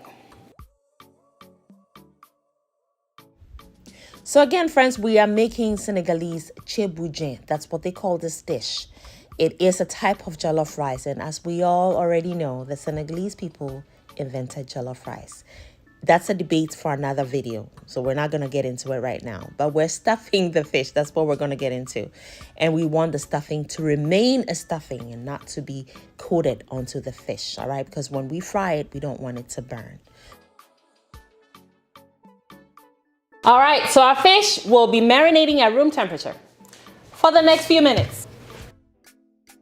All right, so I have some more aromatics and vegetables here, which will be the base of the broth in which the jollof will cook. We start again with a handful of garlic, about 3 chilies, the long ones,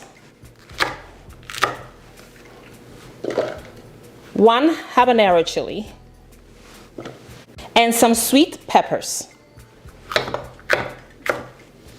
Give them a rough chop before we put them into the food processor. We're also going to need some onions. Rough chop all your vegetables and aromatics.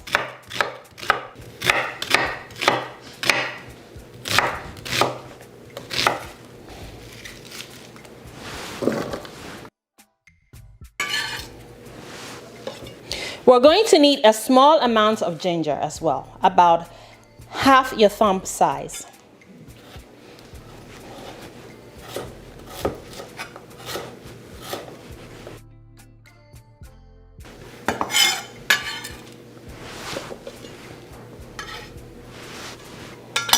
And to this combination, we will add a teaspoon of crushed black pepper, about another teaspoon of salt, and then we're going to add a pinch of dried chilies. This is going to bring us a seasoned flavor, okay? All right, so just a few, and bouillon.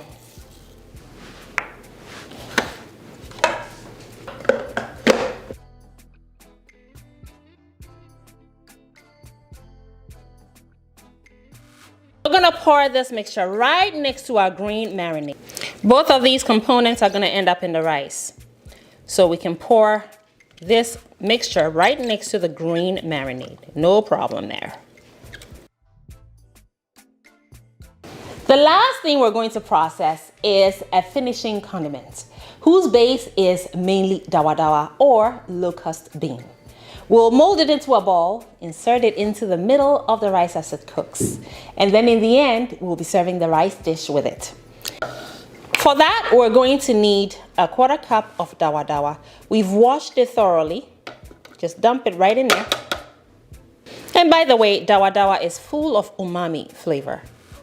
If in absence of that, you can use miso paste. And then we have our dry chilies also go in there. A little bit of bouillon, a bit of salt, crushed black pepper, about a pinch each. We're gonna add 1 small onion chopped,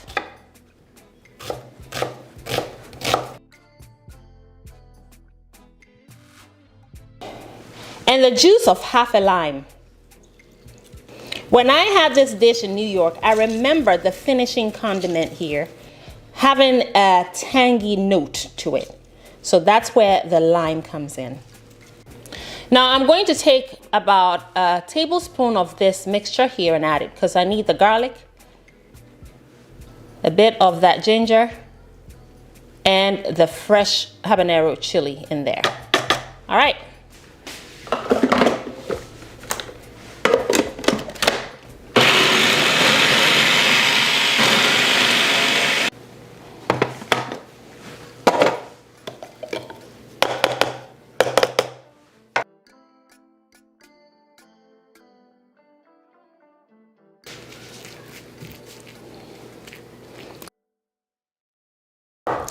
Next step is just chop these onions, which we're going to caramelize in some oil. In the same oil, we'll be frying in our fish, so you can imagine how flavorful the fish is going to be. We'll be cooking soon.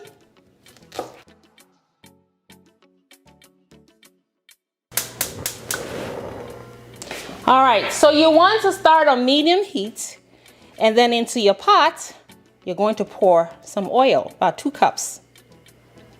This is cooking olive oil. Any cooking oil will be good for this recipe. Perfect.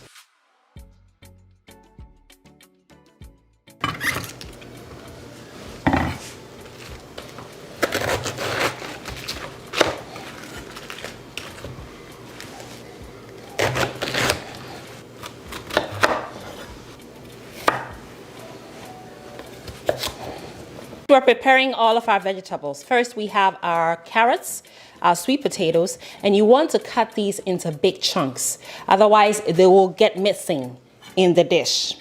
And then we have an acorn squash, which we're going to cut into 2 and just remove the inside. Just scoop it out. It's got some stringiness in there, which I don't really care for, so I will scrape it out with a spoon. This is the stringiness I'm talking about. We don't need all that. And I'm going to split this into 2 for presentation reasons. And these you don't need to peel because why would you, right? Very pretty. And it's full of nutrients. And also you want to think about the presentation in the end.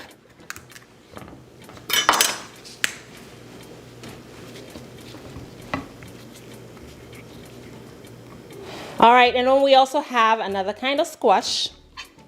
This is butternut. We're going to also scrape the inside of this.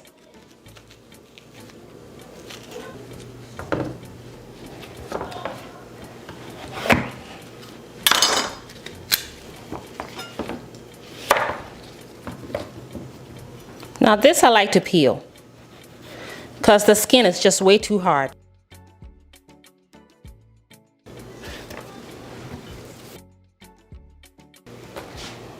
All right, so we got this out of the yuca. We also have an eggplant.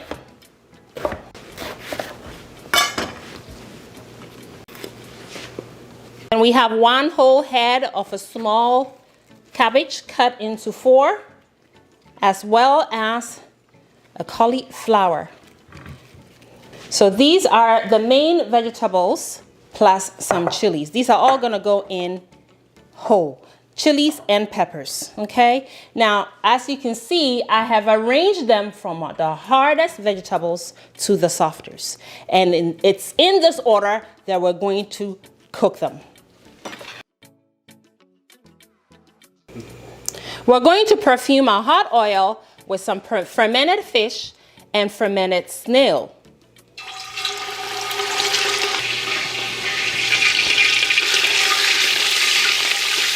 And next, we're going to add our chopped onions and fry them until caramelized.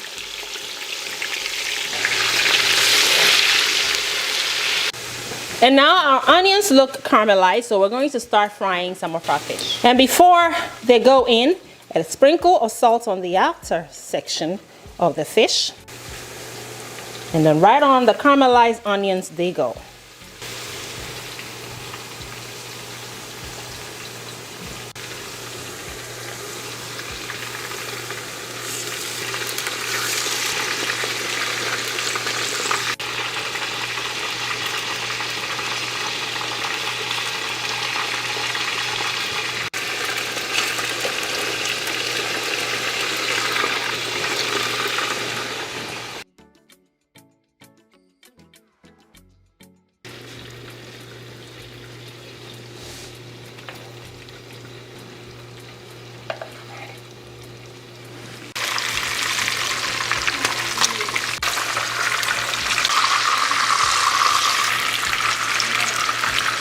All right, so all the fish have been fried. Next, we're going to add the rest of the green marinade and fry that for about 2 minutes.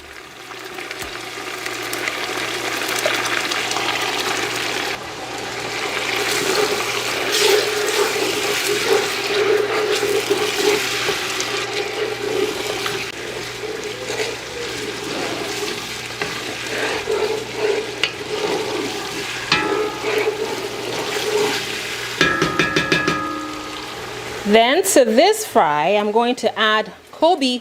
This is salted tilapia. I have soaked it overnight, so it's not full of salt as it usually is. This is also salted fish and fermented as well. That goes in. About a minute. Just make sure you stir to combine everything. Make sure your fish pieces, your salted fish, are coated with this loveliness going on in here.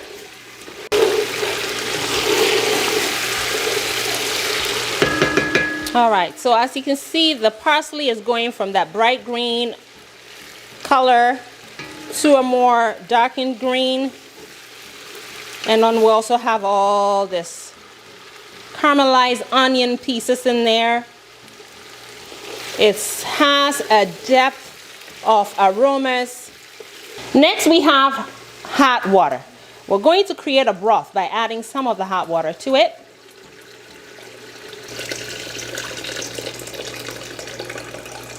Perfect.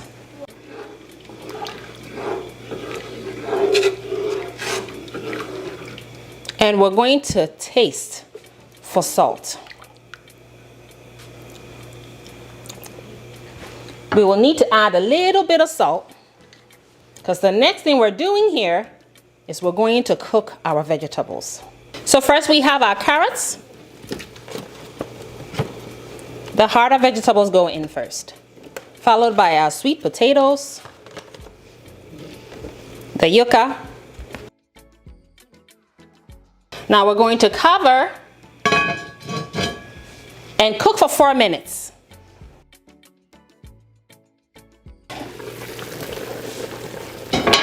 Time to add the rest of the vegetables. So both types of squash go in, followed by the okra, cauliflower. Just make sure they're all nicely submerged. Cabbage.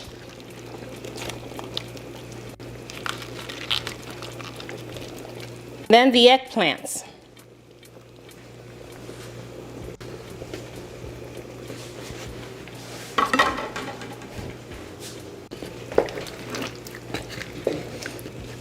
You want to initially make sure that all of your vegetables in there are at least coated with the broth. Some more chilies, jalapeno, and these long fragrant ones. And we're leaving them all nice and whole. They'll be great for presentation eventually, but they will also perfume the broth in which the rice is going to cook.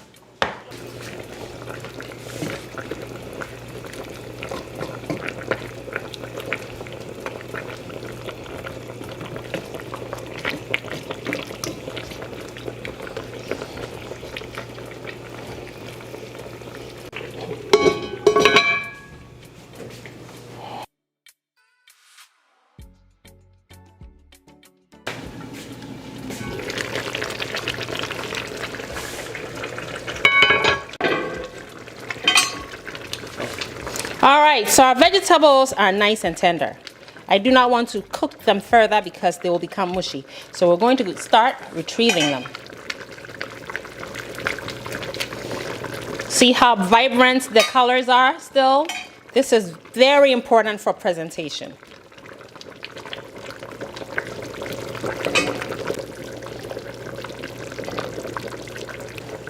Looks like we're able to retrieve all of our peppers. Next will be our eggplant and the okra.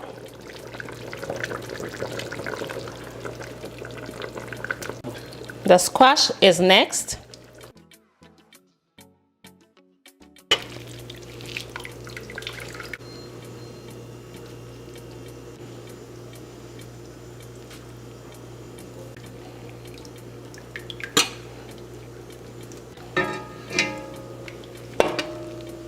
This is what we have in here. Our snail, the salted fish or fermented fish. All of our vegetables are out. And now we're going to add this blend. We're going to begin to cook our rice. So we're going to bring this back to a boil.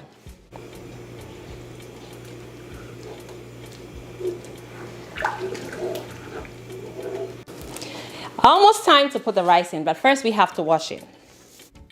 The rice of choice for this dish is broken jasmine rice, but you can use the long unbroken kind. You want to wash the rice until the water is completely clear. The next step is typically to steam the rice in the microwave or on the stove, but today we will omit that step and cook the rice dry in the broth.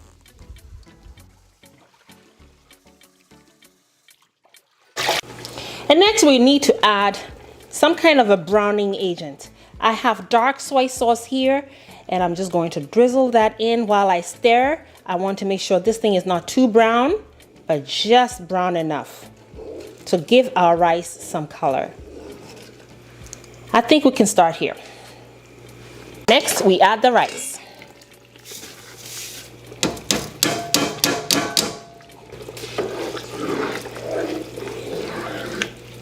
Perfect.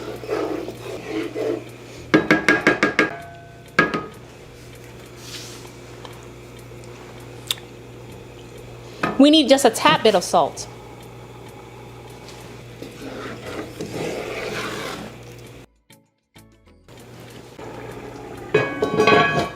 Cover and cook for 15 minutes. And we're cooking on medium-low.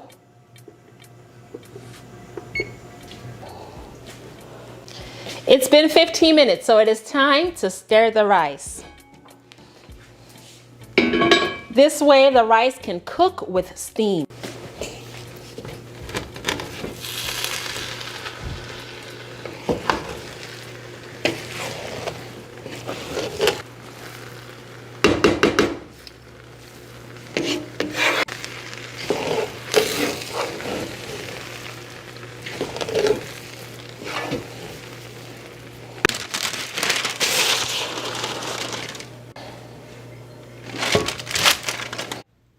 And now the rest of the cooking is going to be done with trapping the steam inside the pots to cook the rice grains through. That's going to take about 30 to 35 minutes. And now checking on it, the rice is about 90% cooked.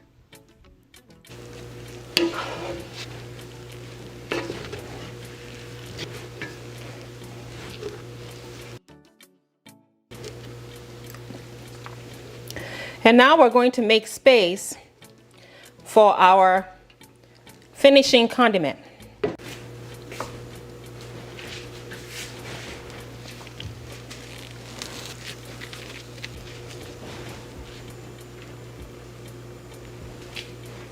All right, and now we're going to bury it with the jollof.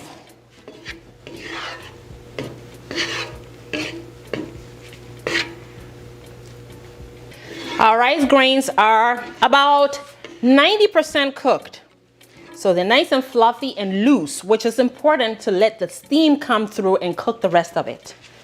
Parchment paper, lid. We'll give it another 20 minutes and we should be all done.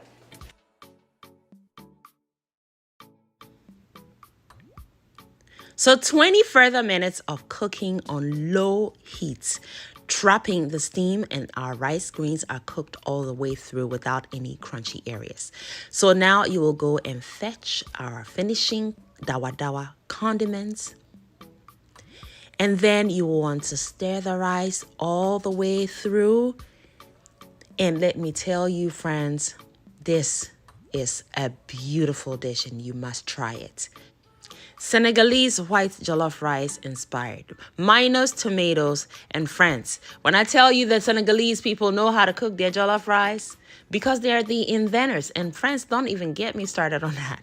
You all know that's the truth, friends. This is such a beautiful dish. It is served communal style because everybody is going to dig in right from this platter. So let's set it up. the fish first and then the vegetables strewn all over to make it look as pretty as you can get it. They're all tender, but they have a nice bite to them, and they're seasoned so well with all the ingredients, the fishy ingredients, the fresh herbaceous ingredients from the parsley, the chilies, the garlic, the ginger. Just such a beautiful dish, and it's also juicy. Nothing is dry here at all. So here comes the dawa dawa.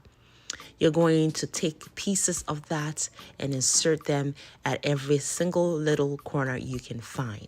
And how you're going to eat that is you take a bit of that, mash it into a bite of your rice. And of course, do not forget your citrus. You need your lime or your lemon or both. A little drizzle of that onto the part of the rice you're going to dig in first, and some of the fish as well. Exposing the stuffing in that fish. Wow, wow, wow.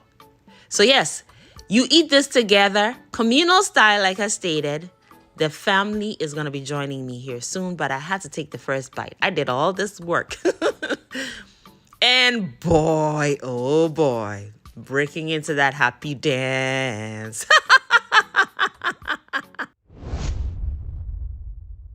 On the menu today is good old jollof rice. Yes, indeed. This one is guaranteed to turn you and your guests up at that next party. So my pot goes on medium heat, and I'm going to be introducing both beef and chicken today. And I'm using chicken thighs, deboned and skinned. Added some salt to it, and here goes some garlic powder, ginger powder, because you cannot have any meat, especially chicken, without ginger in Ghanaian cooking. Added some scallions as well as my better than bouillon chicken seasoning, and I just added thyme powder. Stir it all together to get it evenly incorporated. Cover the pot and let it cook on medium heat for about 15 minutes. 15 minutes later, friends, take a look at that lovely broth that has formed around the meat. You're going to now separate the meat from the broth and set the broth aside. We will incorporate it a little later on. We are going to fry the meat now. So in a separate pot, you're going to pour some oil into it, and you want to cook on medium heat. Now you're going to gently layer your meat into the hot oil, being careful not to splatter any oil on yourself. While that's happening, we're going to blend some ingredients together. So I have tomatoes, scallions, onions, ginger, aniseed, black and white peppercorns, garlic, and a little water. We're going to blend this till we have a smooth puree. And 10 minutes later, our meat is ready, it's caramelized, and it's perfect. So remove from the oil. And then now you're going to add some thinly sliced white onions and a habanero chili. That is optional, but I love that fragrance it brings to the table. And then also add your tomato paste. Now you're going to cook all this together for about 7 minutes. Friends, we are preparing a very simple yet extremely flavorful jollof stew.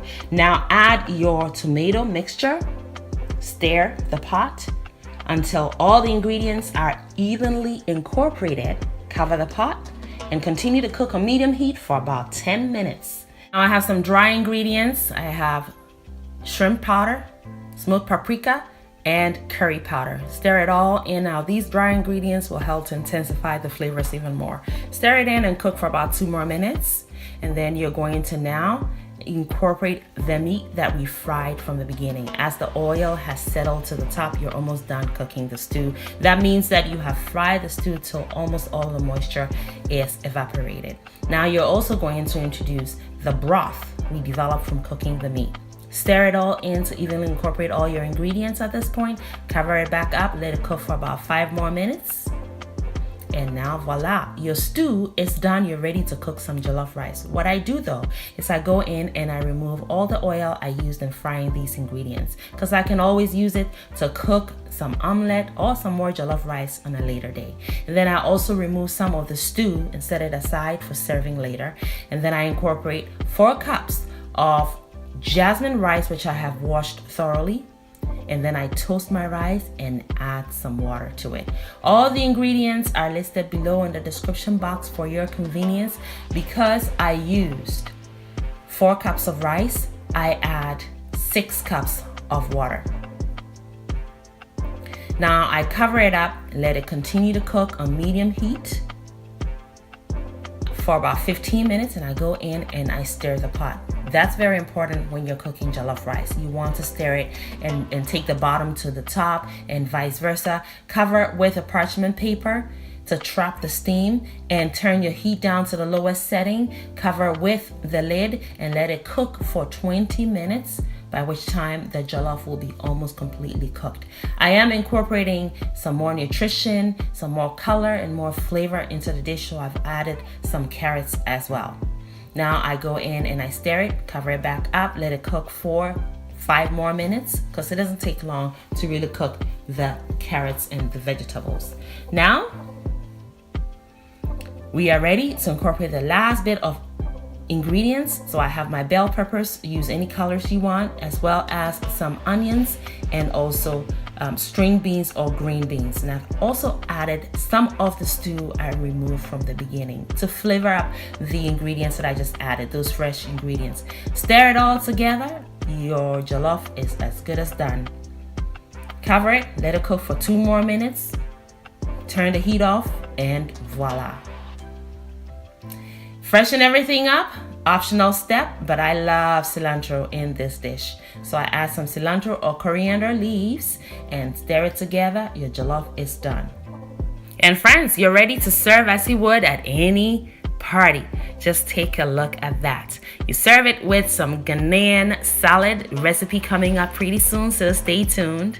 I have also reserved some of the stew from the beginning, so that also gets served with it. Just look at this brilliance. Perfection. I sure hope you love this recipe as I do. Hey, friends and family, a warm welcome to you. I hope you are having a fantastic day. It is a fantastic day out here in the novice kitchen, because as you can see, we are serving jollof rice for dinner. Absolutely. And I have to say, this is by far the best jollof rice I ever made, because I'm using leftover ingredients that I recovered from my freezer, mostly leftover ingredients. And I'm telling you, we're making tolo beef jollof rice, something that my mom used to make quite a lot, and it never failed. The amount of flavor that tolo beef packs into the jollof is unbelievable. Watch as it unfolds, friends. Let's cook. So on the stove is the tolo beef, which is cured lamb, by the way, and the recipe is also linked below. It's homemade and it's so good. I have 1 onion, which I'm going to cut up in very thin slices so they can caramelize evenly and quickly. So the tolo beef I've cut up into small pieces. I've added a little bit of water to it and set it on medium heat, and it's going to cook and render a lot of the fat off as well as the salt. And I'm going to let it cook and caramelize, which really intensifies all the flavors. It is like cooking bacon. It is so good. So I also have some ginger and garlic. Now the garlic, I buy them whole and I freeze them, and so when they thaw they become translucent, so pretty. So I've thinly sliced those as well, and I have finely minced the ginger just now. And then I'm also going to add these petit bell chilies, which are very similar in fragrance and taste to habaneros or serrano chili, so you can substitute with those. Now we are 15 minutes into the cooking, and the tolo beef is cooked completely through. The fat has been rendered off with the salt, and I'm continuing to cook it on medium heat till this caramelization happens, which intensifies its flavor. It's like cooking bacon. It's out of this world delicious. Now this oil is my Dorowet Ethiopian chicken stew oil.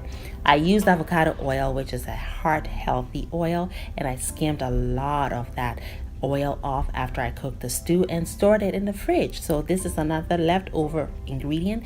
It is spiced and infused with so many ingredients, so many fragrant and delicious ingredients, and it just takes the jollof stew to the next level. It's like next level element in this dish right here. It is unbelievable.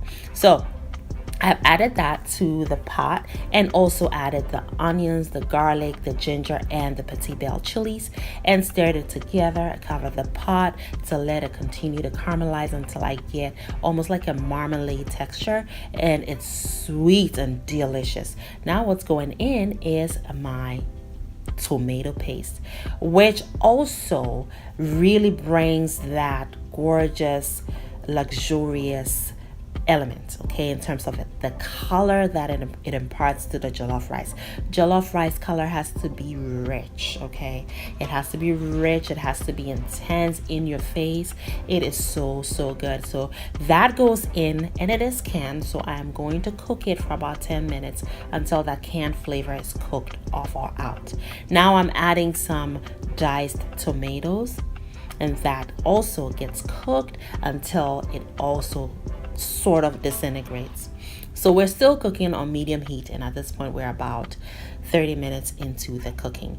Now I am using chicken base, which is the roasted chicken, better than bouillon chicken base, which I totally love. I prefer that to the cubes, but you can use your bouillon cubes. I've added some rosemary, dry rosemary, as well as some curry powder, and I just threw in some crushed black pepper. And the reason I added rosemary is because it really pairs well with lamb, and there is lamb in this dish, so why not? And the curry powder is one ingredient, and yet it is multiple ingredients, really, because if you think of it, it has cumin, it has coriander, it has cloves. It is packed with a lot of spices that are fragrant and brings that wow factor. So here I have been cooking an extra about 10 minutes to cook down the stew, to intensify the flavors and really make it rich. And so now the bottom was catching, and so I went ahead and deglazed with some leftover beef broth that I also had somewhere in the freezer. So that's done. Now I've added my rice, and this is jasmine rice, which I have washed thoroughly until the water turns clear. Very important when you're cooking with jasmine rice, because it has lingering starches that you can wash off thoroughly. So that gets added, and then I stir it to combine, and I cook it for a while until most of that moisture is absorbed, which is, I call it toasting. And to me, it is a crucial step in cooking jollof rice, because it helps the final product to become really fluffy into single grains and removes that mushy factor out of the equation.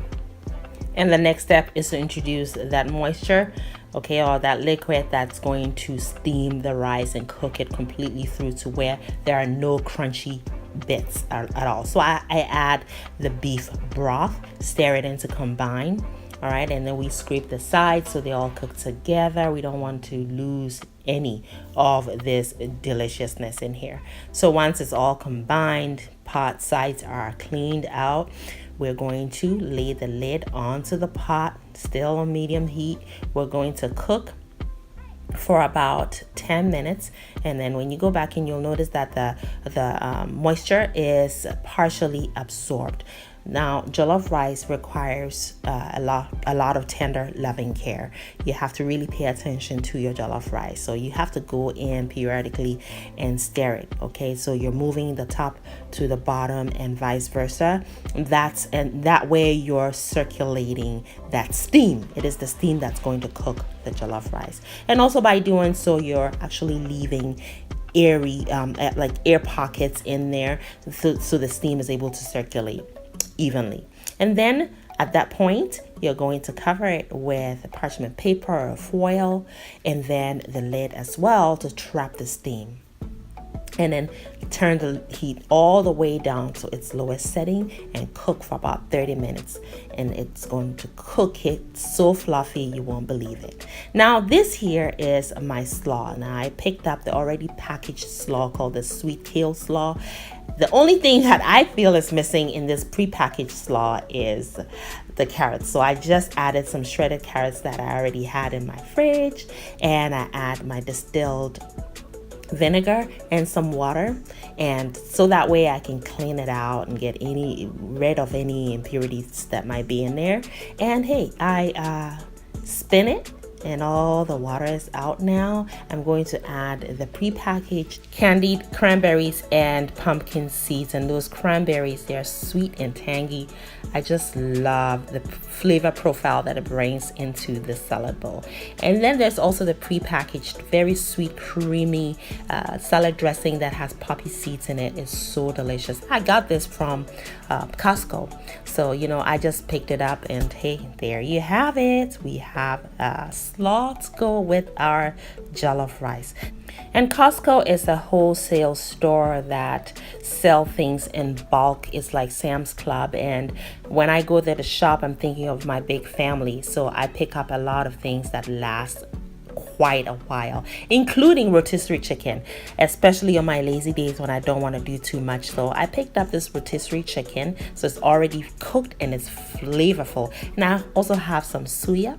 Suya is made with peanut flour, and so I added some African spices to it, as well as some seasoning. And I also have Nanabe's Kitchen shito. So I'm going to spruce up the flavors of this rotisserie chicken. I bought it yesterday and it's been in the refrigerator, so I need to warm it up anyway. So I'm just going to add a little more flavor to it before I put it into the oven. So a little suya, spice mix, as well as some of the shito, especially the oil part, because I'm going to broil it in the oven to warm it through and to give it that extra flavor. I'm also going to add some onions, as you can see. So I'm just going to rub the suya into it, as well as the shito, and throw it into the oven at 500 degrees Fahrenheit, which is coming from the top of the stove, so it's at the broil option. And that is going to warm it through, crisp up the skin even more, and it's ready to serve. Now look at the onions, they're so flavorful. I kept munching on these. Dinner is almost served, y'all. So I have my jollof rice, which is cooked at this point, so I'm getting ready to unveil it. My chicken is done. I garnish with a little bit of parsley, and I have my slaw also done. Jollof rice is cooked, it's beautiful and fluffy. So carefully remove that parchment paper, and there it is, the best jollof rice I ever made. Wow, it's fluffy, it's fragrant, that dorowort oil, oh my goodness. And it's healthy oil too, because I used avocado oil in preparing the dorowort, which is Ethiopian chicken stew, by the way. That video is linked below if you want to watch it. Just look at how fluffy this jollof rice is. It is soft, it is fluffy, it is packed with so much flavor. I can't even believe it. So here it is. I'm just gonna serve it, and the children are ready. The family is like ready to dig in. Yes, just look at that. It's like a party, and we're not even having a party, but yeah, my family deserves this. Please treat your family to something good. I also had some ripened plantains, so I made some ripened plantain, spiced ripened plantain dish known as kiliwili, and it goes so well with jollof rice. Friends, dinner is served. Family is happy. I'm happy. I could not wait to dig in. Look how fluffy this jollof rice is. Please go and search through that freezer. You would find something that you can throw together and make something delicious out of it for your well-deserving family. Treat them to something scrumptious. I thank you so much for watching. I hope you enjoyed this video and that you are inspired to try it. Make it a great day, and as always, have fun, especially in that kitchen.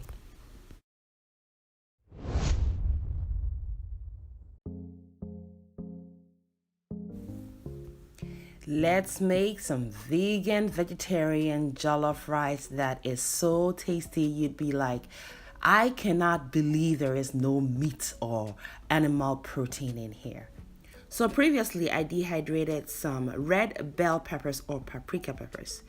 I removed the seeds and the heads, and then I added a little bit of olive oil and some salt. And then I placed them in the oven at 500 degrees Fahrenheit for about 10 minutes just to get the smokiness through. And then I turned the oven down to 175 degrees Fahrenheit overnight. And there they are, dry, bone dry. So I've put a few pieces of these peppers into the blender. I've also added 2 habanero chilies, and now I've also drizzled in some oil. Now what you're gonna do is blend it up.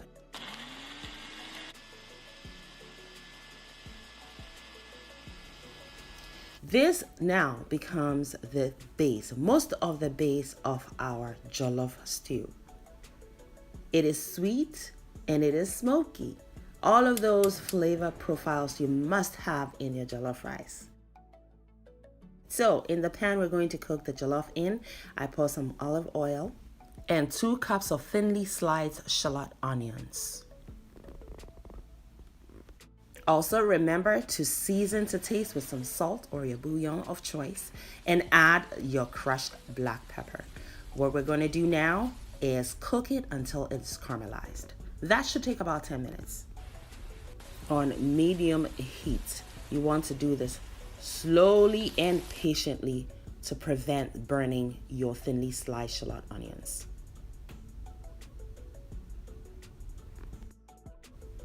Next, we add some spices and aromatics. First, we add curry powder, thyme, lemon pepper, oregano, all-purpose seasoning, aniseed, and stir to combine. And the lemon pepper brings us that much needed tang because this recipe is not with tomatoes. Now you want to add your garlic and ginger paste and stir that in, cook for an additional 1 minute. And now add the paprika and habanero chili blend. Stir it in and cook an additional 2 minutes. We don't need to prolong the cooking at this point. Why? Because the paprika is dehydrated already. So we don't need to cook the moisture out as we typically would do in a jollof stew. Now you want to add your rice that you have washed. Yes, beautiful people, you must always wash your rice before you cook it so it cooks fluffy. The only way you must enjoy a rice dish like this. Now, after the addition of the washed rice, you must toast or cook it until it's dry. And then add your vegetable broth or any broth of your choice.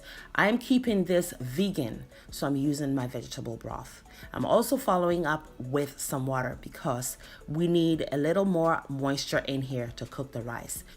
And the key here is to begin with a reasonable amount of moisture to cook the rice because our goal is to get it to cook fluffy. Also taste, and if you need more salt, feel free to season to your preference.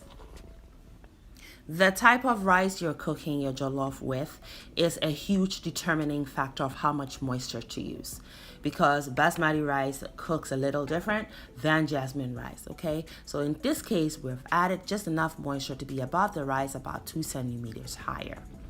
Then place the lid on, still cooking on medium heat for the next 10 minutes. Then remove the lid and stir it up. You see that we still have quite a bit of moisture in here, but the rice grains are not all the way cooked through. They are still crunchy. So stir it up, and then you want to place the lid back on and turn the heat down to the very lowest setting. Also, place a parchment paper or foil or banana leaves, just whatever you can use to trap the steam, and cook for the next 20 to 25 minutes. Now you should have some condensation that will form. Gently and carefully remove that.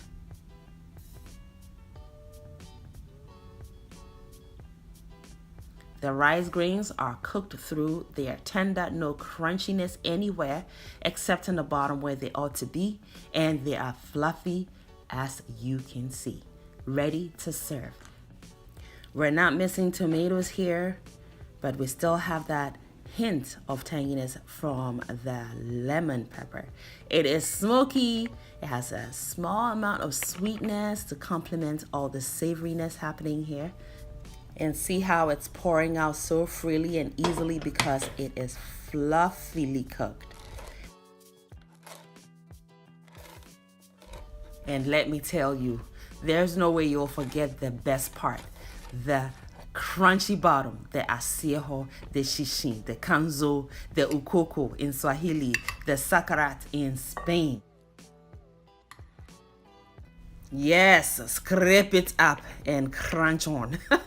And serve it with some baked chicken. This recipe has already been shared. Thanks for watching. Make it a great day and have fun, especially in that kitchen.